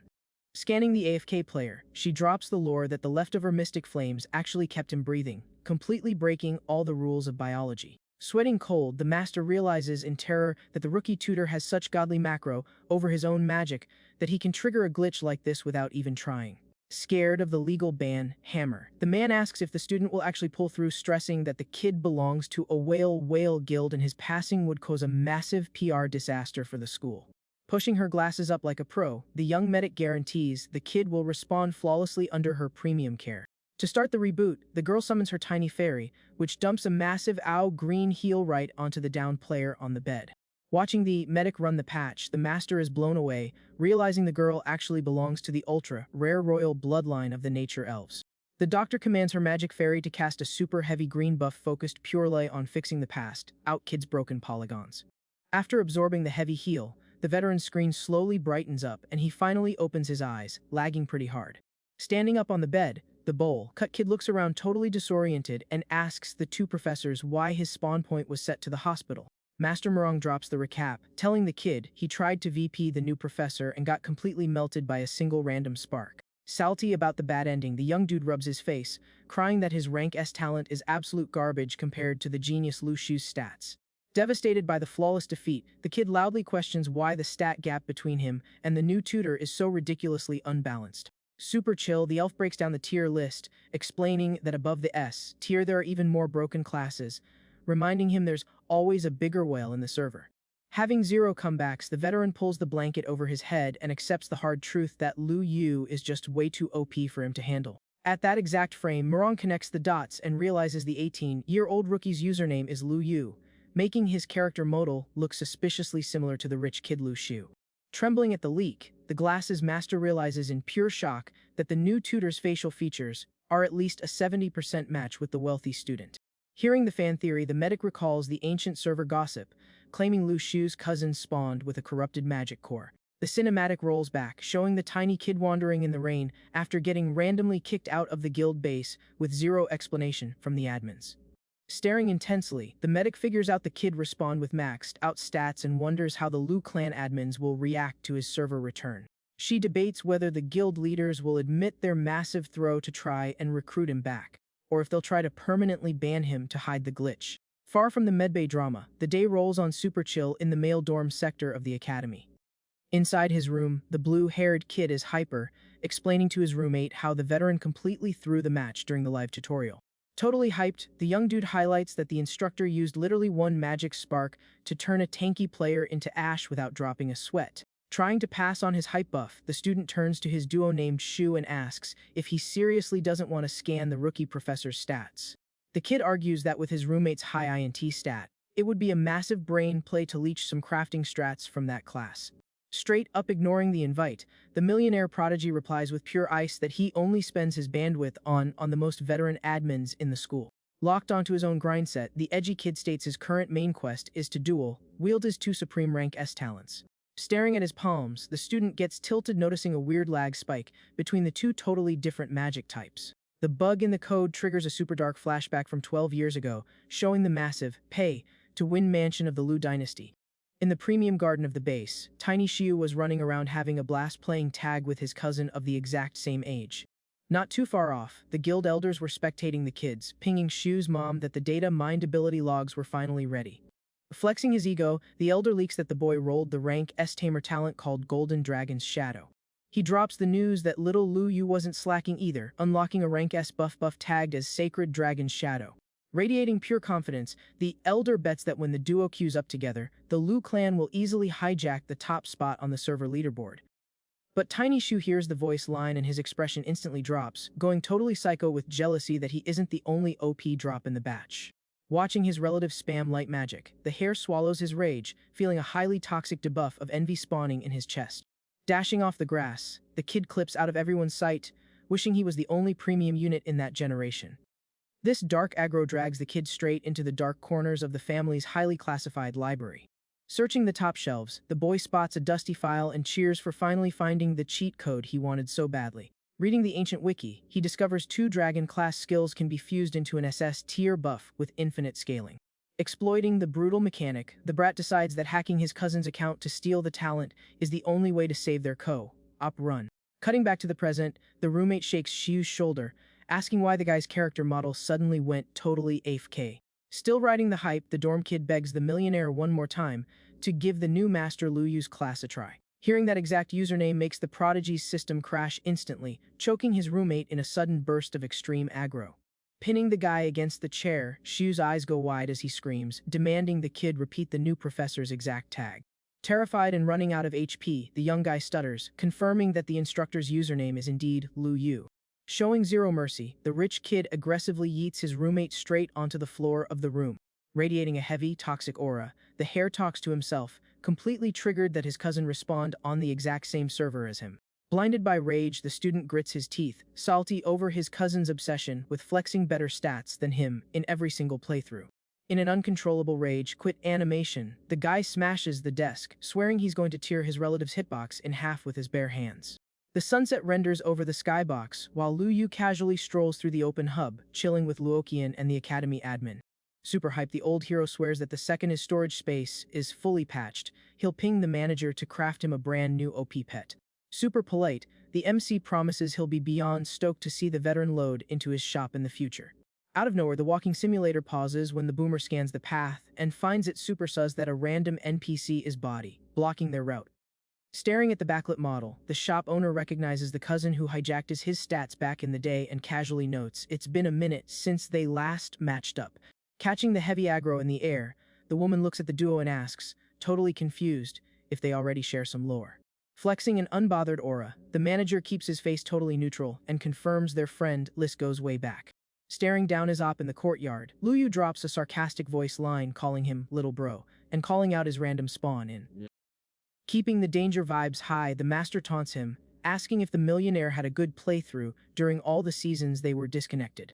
Shook by his enemy's sudden drop, Shu yells, demanding to know what exploit the kid used to pull a new talent and unlock the Beastmaster class. Finding the pointless questions hilarious, the shop kid claps back that he also kept a ticket open for a long time just to ask the guy a question face to face. Feeling the intimidation stats scale up, the hare frowns and asks what could possibly be so urgent that it needed this kind of confrontation. With an ice-cold glare, Lu Yu hits right where it hurts and asks if the hijacked talent is actually carrying his stats at all. Without waiting for the dialogue options, the manager extends his arm and spawns a massive, crushing blue magic circle right under his own feet. The blowback from the cast is so insane it hits the brunette kid like a truck, yeeting him violently backward. Sliding on his boots to avoid taking fall damage, Shu realizes he just got forcefully teleported into his opponent's private taming server. From across the map, the MC yells at the millionaire to stop dreaming if he thinks that edgy pose is scaring anyone here. The young dude scans the endless green render of the zone, feeling the massive gap in base stats between the two of them.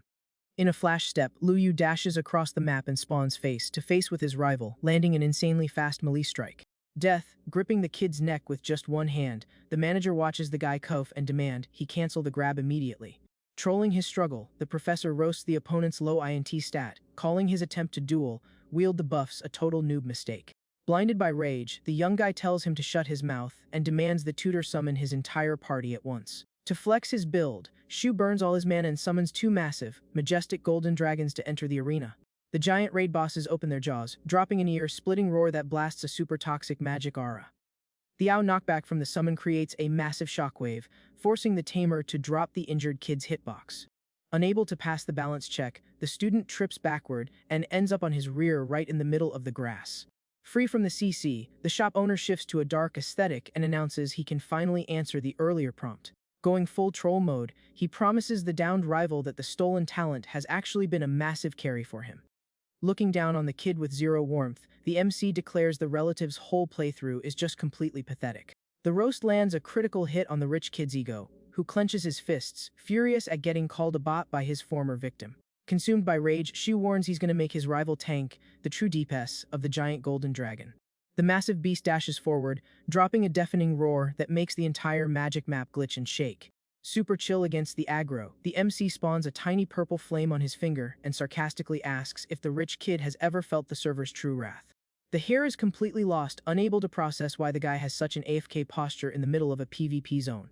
Without wasting a frame, the Tamer shoots the purple energy, landing a direct hit on the enemy mob and triggering a devastating damage multiplier. Taking critical damage, the golden dragon writhes as it gets totally melted by the insane heat of that spell. The shock hits Shu like a band hammer, making him mutter in disbelief that the damage output is literally impossible. Shaking with fear, he finally scans the true element of the ultimate attack he just witnessed. The massive model of the Dark Partner renders behind Lu Yu, confirming it belongs to the legendary demonic monster class. Flexing pure dominance, the professor asks if the rival actually thought running a basic giant build would be enough to clear him. To back up the threat, the Winge Dark boss drops an ear-splitting roar, flexing its alpha status over the arena. Pushing the advantage, the black giant dives straight at the golden beast with a lightning-fast aerial strike.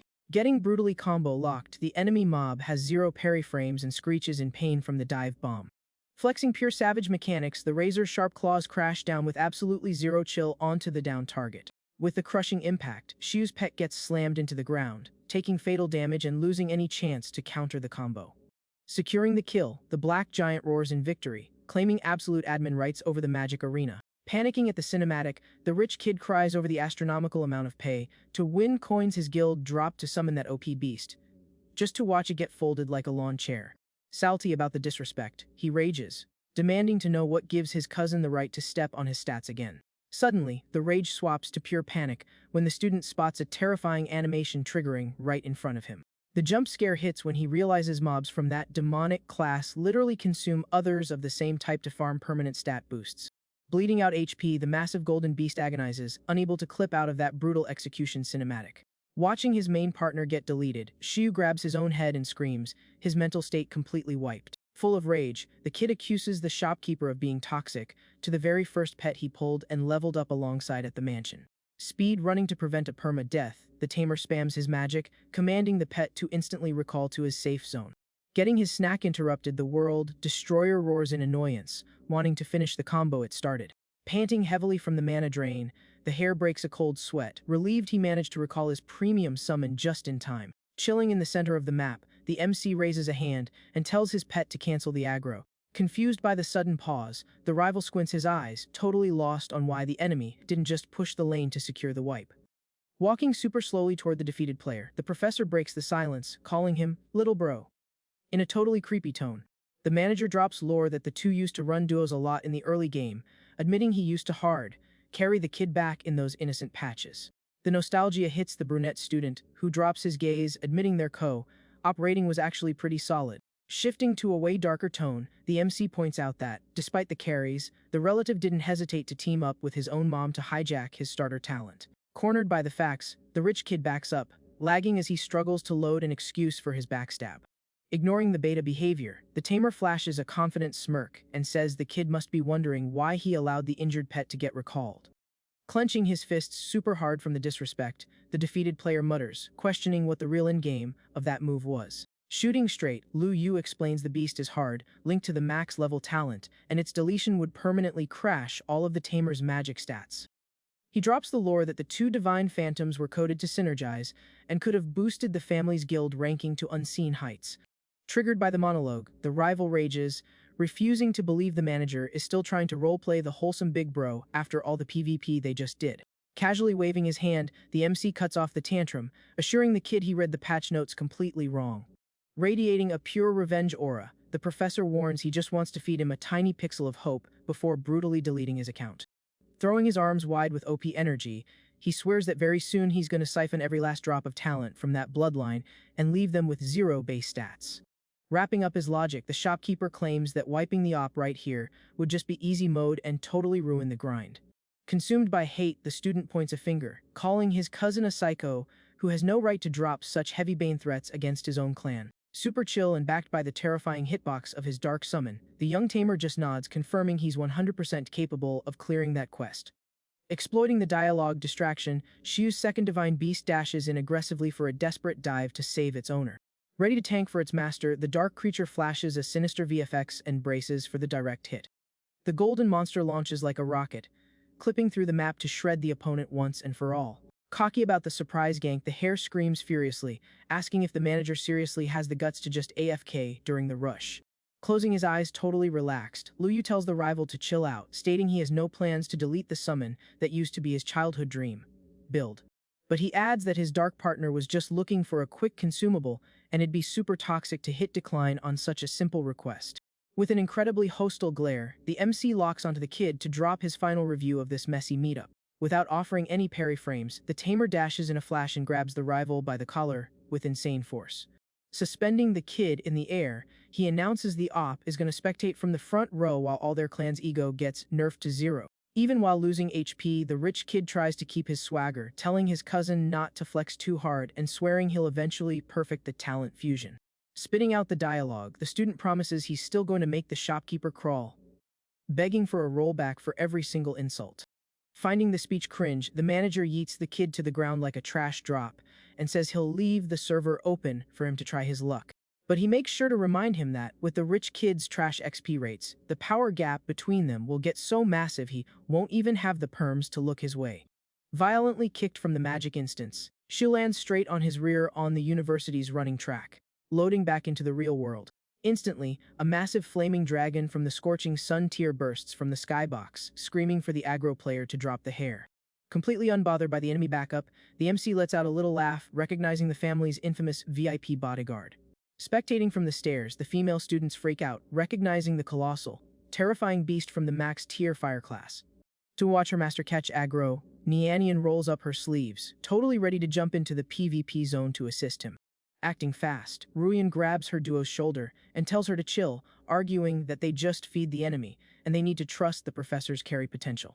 Salty but agreeing, the pink-haired girl drops her arms and takes the advice, swallowing her own panic. In the center of the map, the invader confidently states that the tamer and the dark beast are basically on a death timer because of the massive level gap between them.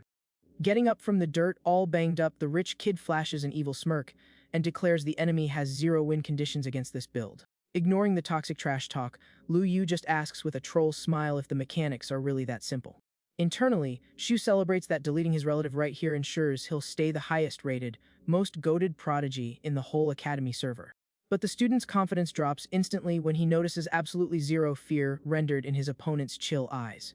Chilling next to his colossal crimson beast, the veteran bodyguard greets the former mansion player with pure elitist energy. Keeping the troll vibe going, the MC name drops the boomer and asks if he's seriously planning to tank for the crybaby.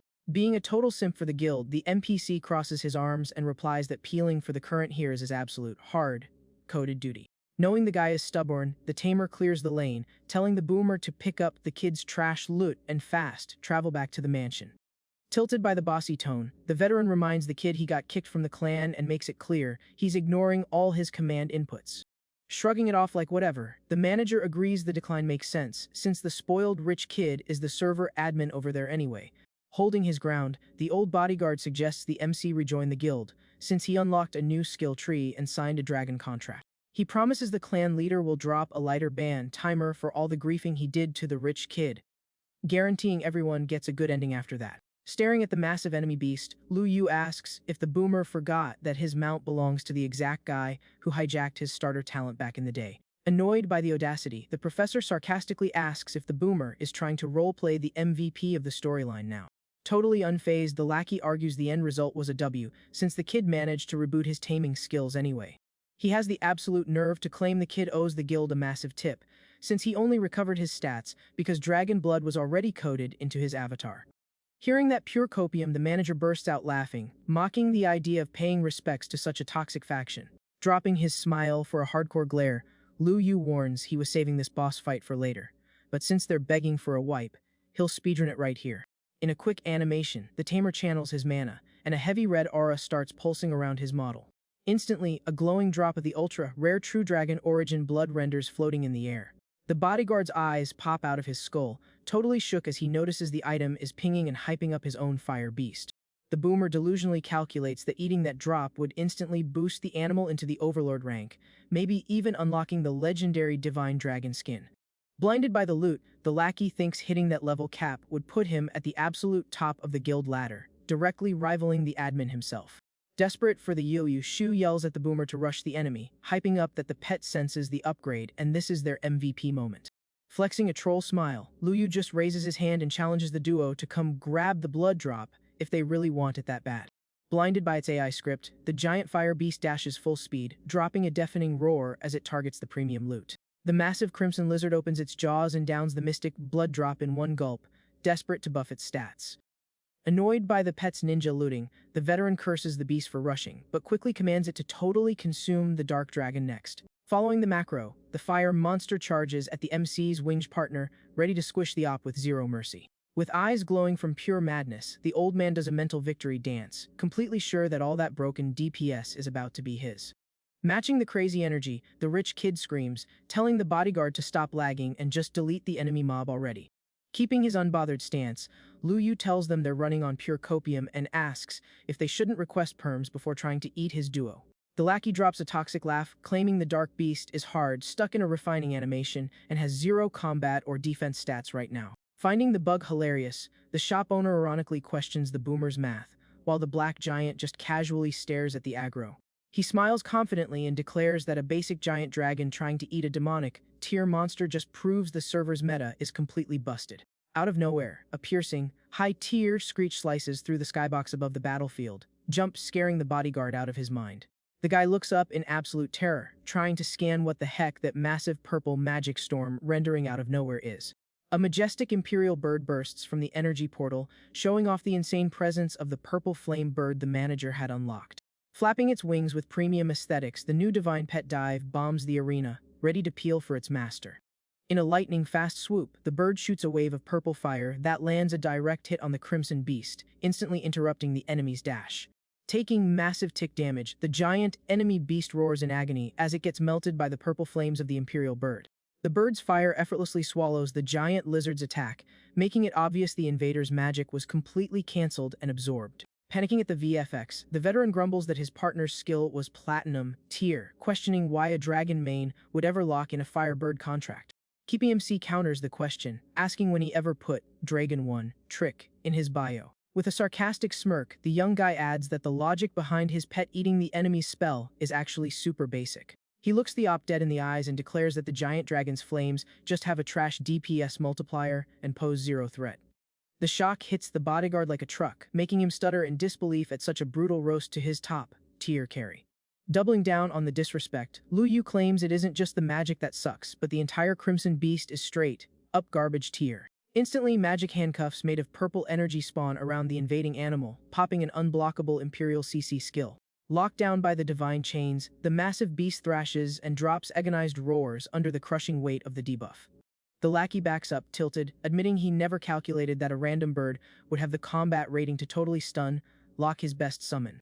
He flashes a toxic smile and announces the tutorial is over, swearing a low tier bird will never out, scale a scorching sun, tier raid boss. To flip the board, the boomer burns his own mana and pops his ultimate, focusing on summoning a highly lethal phantom flame. The dark energy buffs the dragon, which starts breaking the purple handcuffs with a renewed, overpowered strength. In an insane fairy explosion, the beast shatters the magic chains and completely cleanses the CC.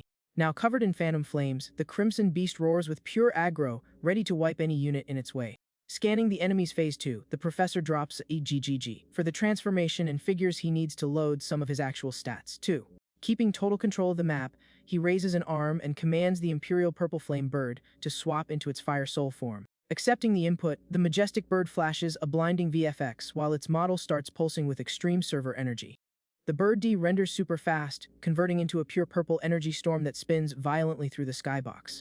This spiraling magic rips open a massive black portal covered in lightning, totally shifting the weather graphics of the university courtyard. Stepping out of the vortex, the elfin youth spawns in her adult, high-res form, wielding a magic staff and radiating the aura of a literal goddess of life. Absolutely terrified by the spawn animation, the veteran sweats cold, questioning how a pet from the starry sky tier can pull off such a broken hack. Focused on the PvP, the Tamer calls out his ancient partner's name to trigger the next step of the strat. The tiny elf's spirit renders behind the master, giving him a cute back hug and warmly confirming she's online to carry him however he needs. With a quick animation, Luyu spawns a tiny, glowing green leaf in his hand and announces it's going to give her a massive stat boost. The bodyguard squints his eyes, totally lost, and sarcastically asks what a basic leaf consumable could possibly do in a high-tier raid like this. The manager yeets the magic item forward, revealing it's not just a plant, but an overpowered, absolute server admin command. The adult elf absorbs the glowing leaf straight into her chest, downloading all the ancient energy stored in the tiny artifact. With her mana fully restored, the goddess raises her staff, blasting a massive shockwave that clears the entire map. Flexing a hardcore glare, Luyu coldly declares that it's time for the enemy to see the game over screen. Thinking the threat is a troll, the boomer lets out a psycho laugh, calls the kid cocky, and swears he's going to log him out permanently right there. Not giving a single care about the rage, Quit, the shopkeeper casually waves his hand and tells his divine summon to finish the quest.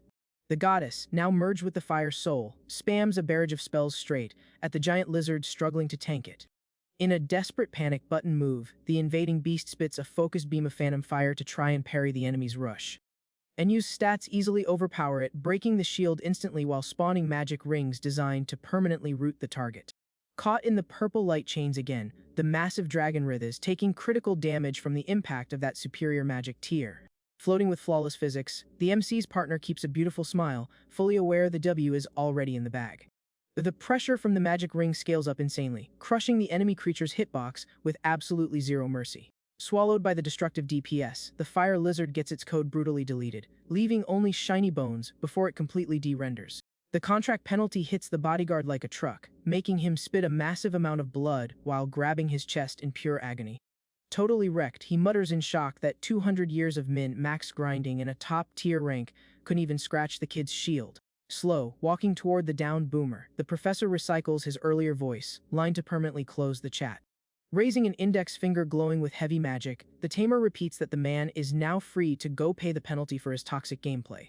With a flawless zero hesitation animation, Luyu taps the defeated veteran's forehead, dropping the finisher to end the match entirely. The spell lands a headshot on the old bodyguard, making the guy scream in unbearable pain.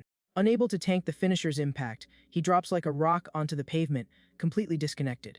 With the mob cleared, Luyu coldly turns his head and warns the rich kid that it's finally his turn to play. The hare backs up sweating buckets, desperately begging the professor not to pull any crazy exploits. Up in the stands, the two schoolgirls celebrate the tutor's epic W, spamming high fives with max hype. Nianian glazes the shop boss, saying his power level is totally broken since that giant dragon was basically a bug compared to his stats. Overthinking it, the pink-haired girl wonders why the manager summoned the Imperial Bird instead of his OP dark pet. Ruyan guesses the black beast was stuck in an evolution load screen, or maybe the master read the code, saw a bigger boss incoming, and saved his main carry. Super confident, the friend guarantees there's nothing to stress over, since the university is locked behind an unbreakable magic firewall. She adds that a high-tier tamer could never clip into the zone without prior admin perms. But the chill vibes instantly crash when a colossal, flaming magic circle rips through the institution's skybox out of nowhere. Bypassing the anti-cheat, a gigantic red dragon bursts through the clouds, dropping a terrifying raid boss aura. Riding the beast, the toxic stepmom Su Yaji screams in pure rage, demanding to know had the nerve to delete her clan's lackey. Acting fast to prevent a server wipe, Director Duan Super jumps to body block the invader's flight path. Hovering with his cane, the old hero uses his admin voice to demand the woman get the heck off the campus right now. Watching the chaos, Lu Yu locks his camera onto the massive new beast with heavy interest. The boomer pings the professor that the invader is a legit overlord, tier dragon tamer, and the threat level is completely red. Flexing absolute confidence, the MC says it's all good, noting it's been ages since he last ran into his lovely stepmom. Spamming the attack command, the woman forces her monster to crash land in the courtyard, triggering a suffocating Aoyi wind blast. Greeting his op with pure sarcasm, the shopkeeper comments she's still playing the exact same toxic, arrogant villain build as before. Refusing to get intimidated, the kid hopes the woman can keep up that elitist posture for just a little bit longer. Taking back the mic, the director announces he won't tolerate any PvP inside the university server. Looking down on the boomer, Su Yaji claps back with a troll remark, asking if he seriously thinks she needs his perms to bypass a firewall. Flexing pure brute force, the Crimson Beast fires a devastating flamethrower beam straight at the floor. The fire magic hits with insane impact, shattering the campus's final shield into thousands of broken polygons. Struggling to tank the shockwave, the war hero yells the invader's username, totally triggered by the random griefing. Stepping up to the front line, Lu Yu swears he won't let any low-level NPCs get clipped, asking for just a 5-minute timer to debug the issue. Respecting the kid's stats, Duan backs off, putting all his bets on the new tutor's carry potential. Glaring down at her stepson, the stepmom calls him a try-hard and declares his lucky win streak officially ends here. Waving it off like it's literal garbage, the professor asks if wiping her account is really supposed to be a hard quest. Answering the taunt, Lu Yu's dark beast drops an ear-splitting roar, confirming its hitbox is active on the battlefield. The UI pops up, stating the pet finished refining the sacred blood and maxed out the Starry Sky rank level cap. Crossing her arms, the woman roasts the level up, claiming a level 10 is just a basic minion compared to her DPS. She lets out an evil laugh, finding it completely pathetic that the kid thinks he has a win condition with that tiny mob. Ignoring the enemy's toxic chat, the manager channels his mana to activate magic refinement, which leaves her super confused by his radio silence. Fueled by his owner's buff, the black giant starts pulsing with overpowered energy while roaring at the skybox. The shock jump scares the stepmom when she realizes the monster's aura is multiplying like crazy and is about to break its rank cap. Furious, she assumes the kid is using an exploit to force an upgrade way past his domain's hardware limits, claiming it will corrupt his file from the inside out. Flexing total chill, Lu Yu uses a troll tone, mentioning that bypassing just one tier wouldn't drop his domain's frame rate at all. The virtual UI confirms the massive tree of life completely stabilized and upgraded the Tamer's internal server flawlessly. With that premium hardware, the demonic creature shatters every paywall, speed, running straight to level 3 of the Phantom Moon rank. The power level keeps skyrocketing out of control, easily smashing past level 5 in literally seconds. In an explosion of dark VFX, the partner hits level 7 of the new rank, totally cracking the pavement with its crushing stats. The pop-up shows the beast unlock the Dragon Slayer passive, letting it reboot any defeated lizard into a perma-loyal minion. Super hyped about the broken mechanic, the MC celebrates, realizing that hijacking an Overlord tier minion is an absolutely massive ROI. Sweating cold from that heavy pressure, the toxic woman realizes in pure terror that her stepson is infinitely more OP than she calculated. Dropping all her ego, the woman swallows her pride and spams the retreat command, telling her mount to log out immediately. Desperately following the input, the giant lizard turns its back and flaps its wings, trying to clip out of the arena as fast as possible. Watching the escape attempt, the professor asks with heavy sarcasm if she already quit trying to delete him. With an ice-cold glare, he announces it's way too late for her to try and save her own save file. Receiving the stealth ping, the overpowered world destroyer dashes like a laser, bringing a massive storm of dark magic with it. In a lightning fast intercept, Lu Yu's pet grabs the Crimson Dragon mid-air using absolute brute force. The razor-sharp claws dig deep into the enemy beast's scales, dropping a critical hit that sprays dark red pixels everywhere. Seeing her carry get absolutely shredded, the stepmom panics and screams, demanding the kid cancel the attack right this second. Holding a super toxic glare, the MC just asks what possible logic would make him show her any mercy right now. Totally stunned, locked by fear, she begs, offering to trade any premium loot the guy wants as long as he spares her favorite pet's HP. Instant, Declining the trade, the manager claps back that his stats are high enough to just take whatever loot he wants anyway. Wrapping up the intense dialogue, the dark monster opens its jaws and drops a savage roar right in the trapped invader's face. In a devastating combo, the shadows swallow the target and land the execution strike without dropping a single frame.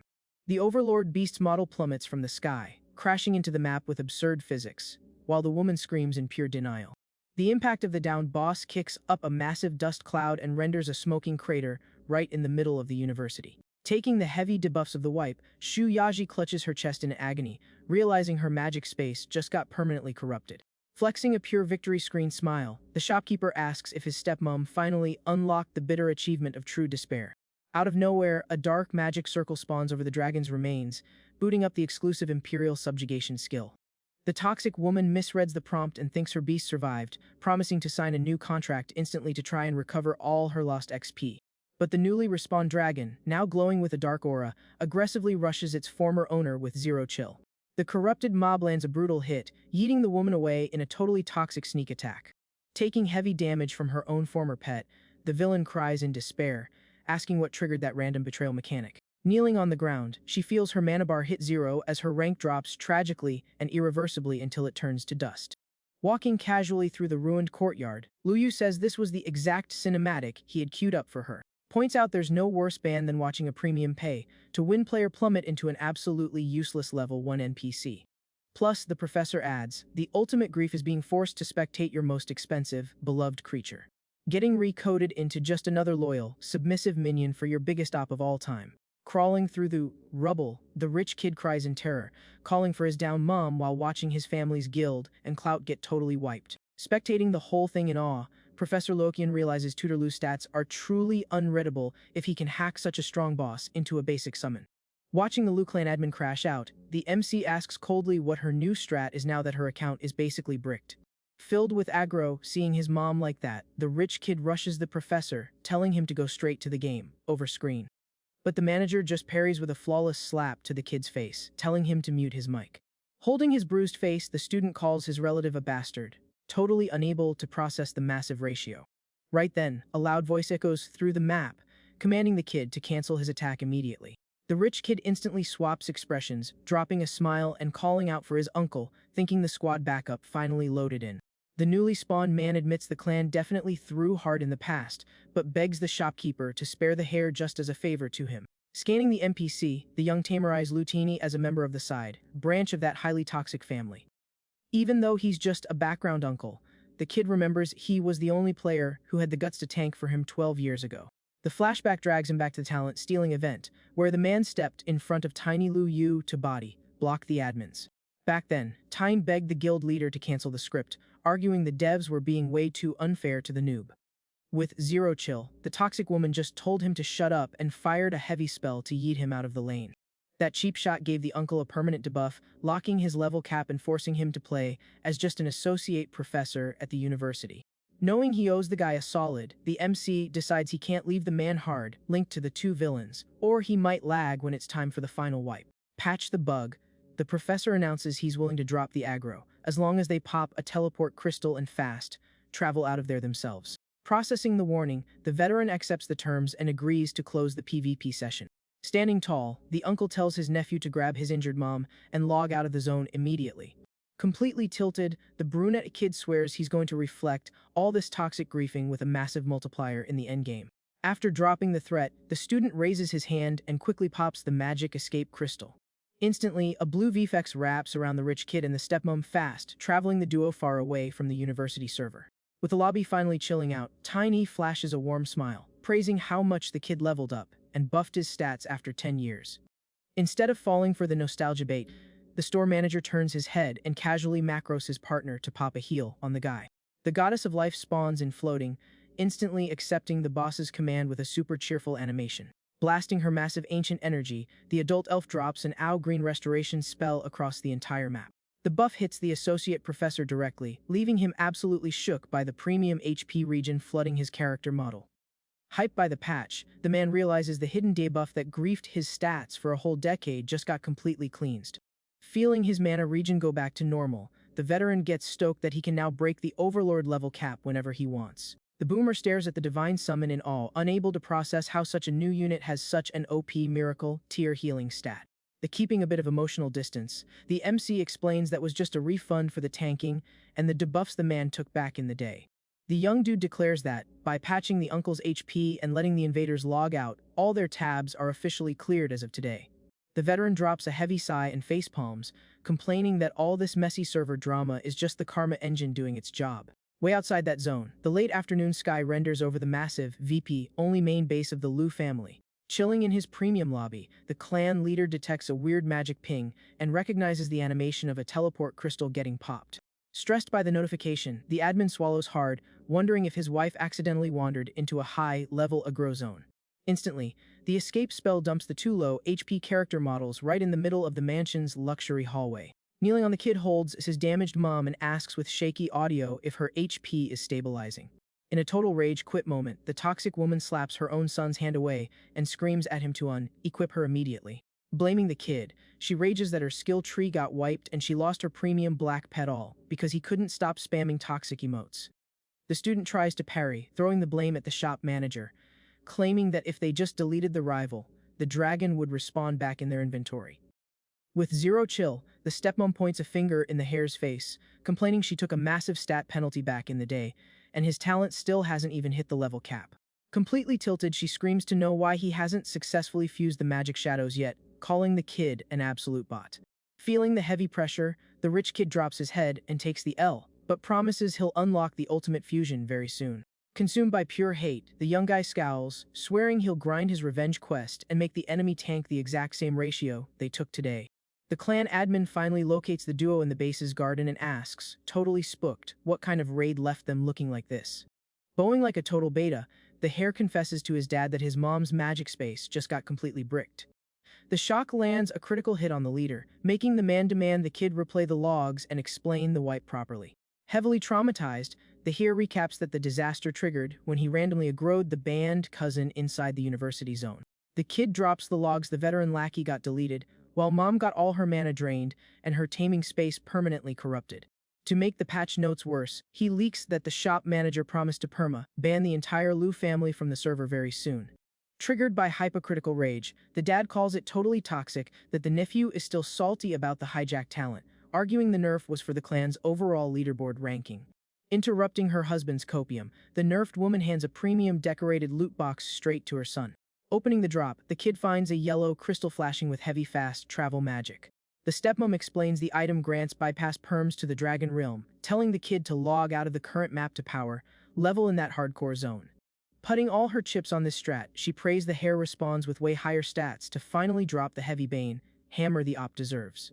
Gripping the rock tight, the student flashes a villainous glare and promises he's going to 100% complete the quest. The camera pans back to the university, where the massive dark giant is hovering over the buildings like an absolute boss. The holographic UI pings Liu Yu, confirming the beast planted a shadow tracker on the escapees, letting him spectate their coordinates in real time. Checking the spy cam feed, the professor deduces that speed running for stats in the dragon realm really is the only viable strat left for the rich kid. Rocking a hype smile, the Tamer figures he's also going to need to book a fast travel ticket to that mystery zone soon. Suddenly, the tiny virtual assistant pops up glowing, congratulating the kid for hitting 100 clout points and unlocking the highly anticipated crafting module. Stoked about the system ping, the guy realizes his flawless victory over the Liu clan is already going viral across the server chat. Without a second thought, he clicks claim on the reward and tells the virtual UI to boot up the new feature instantly. A blue loading bar renders on the screen, initiating the download for the Premium Beast Crafting Expansion Pack. Meanwhile, the late afternoon brings a super AFK vibe for the employee running the counter at the pet shop. Resting her face on her hand, the girl wonders how the raid is going for the manager and the tiny elf over at the college. Sighing into the mic, she rests her head on the desk, imagining that if she had partied up with the boss earlier, maybe she would have bypassed the academy's firewall too. The girl drops a shy smile, daydreaming about how the masterclasses from that absolute god gamer must be insanely fun to watch on stream. Focused on her dailies, the girl drops some XP on her tiny willow sprout and tells the mob to level up fast, since she wants to get as OP as the master. The magic plant registers the input, wiggling its leaves with a super hyped red aura. The AFK moment gets interrupted by the sound of high heels clicking aggressively right at the shop's entrance. A premium-looking woman rocking a white lab coat scans the room, asking if this is the viral spot that drops battle pets. Flexing heavy admin energy, the new spawn bluntly asks if the server owner is currently online. The employee jumps out of her chair in a rush, apologizing for the boss being AFK, but offers to guide her through the shop and the inventory. Politely hitting decline on the tutorial, the woman crosses her legs, sits in a chair, and announces she'll just idle until the manager responds. Trying to secure a good rating, the girl asks if she can brew a cup of tea so the VIP can chill while waiting. The friendly employee walks up to the desk balancing a tray with the freshly crafted tea. Being super supportive, she hands the hot consumable to Professor Luokian to kill time until the boss gets back. Watching the crafting animation, the customer notices those look like the exact same leaves the manager chugged during her last visit. Weirded out by the visual, the instructor mentally questions if he really needs to be such a hard penny pincher that he only drops 2 tiny leaves to craft an entire pot. The second the hot water hits the bottom of the cup, an insanely dense green magic starts radiating from the consumable. The blowback from that pure energy hits the woman like a truck, leaving her totally mesmerized and muted by the item's broken quality stats. Hyped by the scent, the professor realizes that not even the famous tea drops from the Elven Royal loot pool can compete with a buff this insane. Super proud, the employee drops the lore that the manager always says this drink is crafted using the softest sprouts from the legendary 1000-star vine. The spoiler leaves the customer's jaw on the floor, knowing a fully maxed out version of that plant has enough DPS to wipe entire servers. Holding the cup like it's a legendary drop, she can hardly process that the kid has the absolute flex to use a priceless crafting mat just to brew a casual afternoon drink. Unable to resist the item's stats, the woman brings the cup to her lips and takes a solid gulp to run a taste test. A totally OP cozy buff floods her character model instantly, making the instructor drop a heavy sigh of pure relief. Bathed in the healing aura, the professor realizes, completely shook, that her own magic domain just started expanding. With just that one sip, she feels like she's about to shatter the level 10 cap of the Dark Moon rank. Interrupting the customer's loading screen, the girl points excitedly at the shop entrance and announces the manager finally spawned back in. Outside the shop, the massive, terrifying Dark Dragon crash lands onto the commercial street, shaking the map's physics with its heavy boss aura. Scanning the mob from inside, Luokian instantly is the creature, realizing in pure terror that this is the infamous raid boss that belonged to the Lu family admin. Right after the landing animation, the giant demonic beast D renders into magic smoke, getting casually recalled into its master's taming slot. Walking in with his hands in his pockets and a super AFK posture, Lu Yu crosses the glass door, announcing he's back online in the lobby. The employee runs up to greet him, super hyped, letting him know his timing was flawless since a VIP customer was idling for him. Flipping the professional switch, the manager approaches the instructor and asks how he can help, dropping the ad that the shop offers everything from starter pets to premium carry services.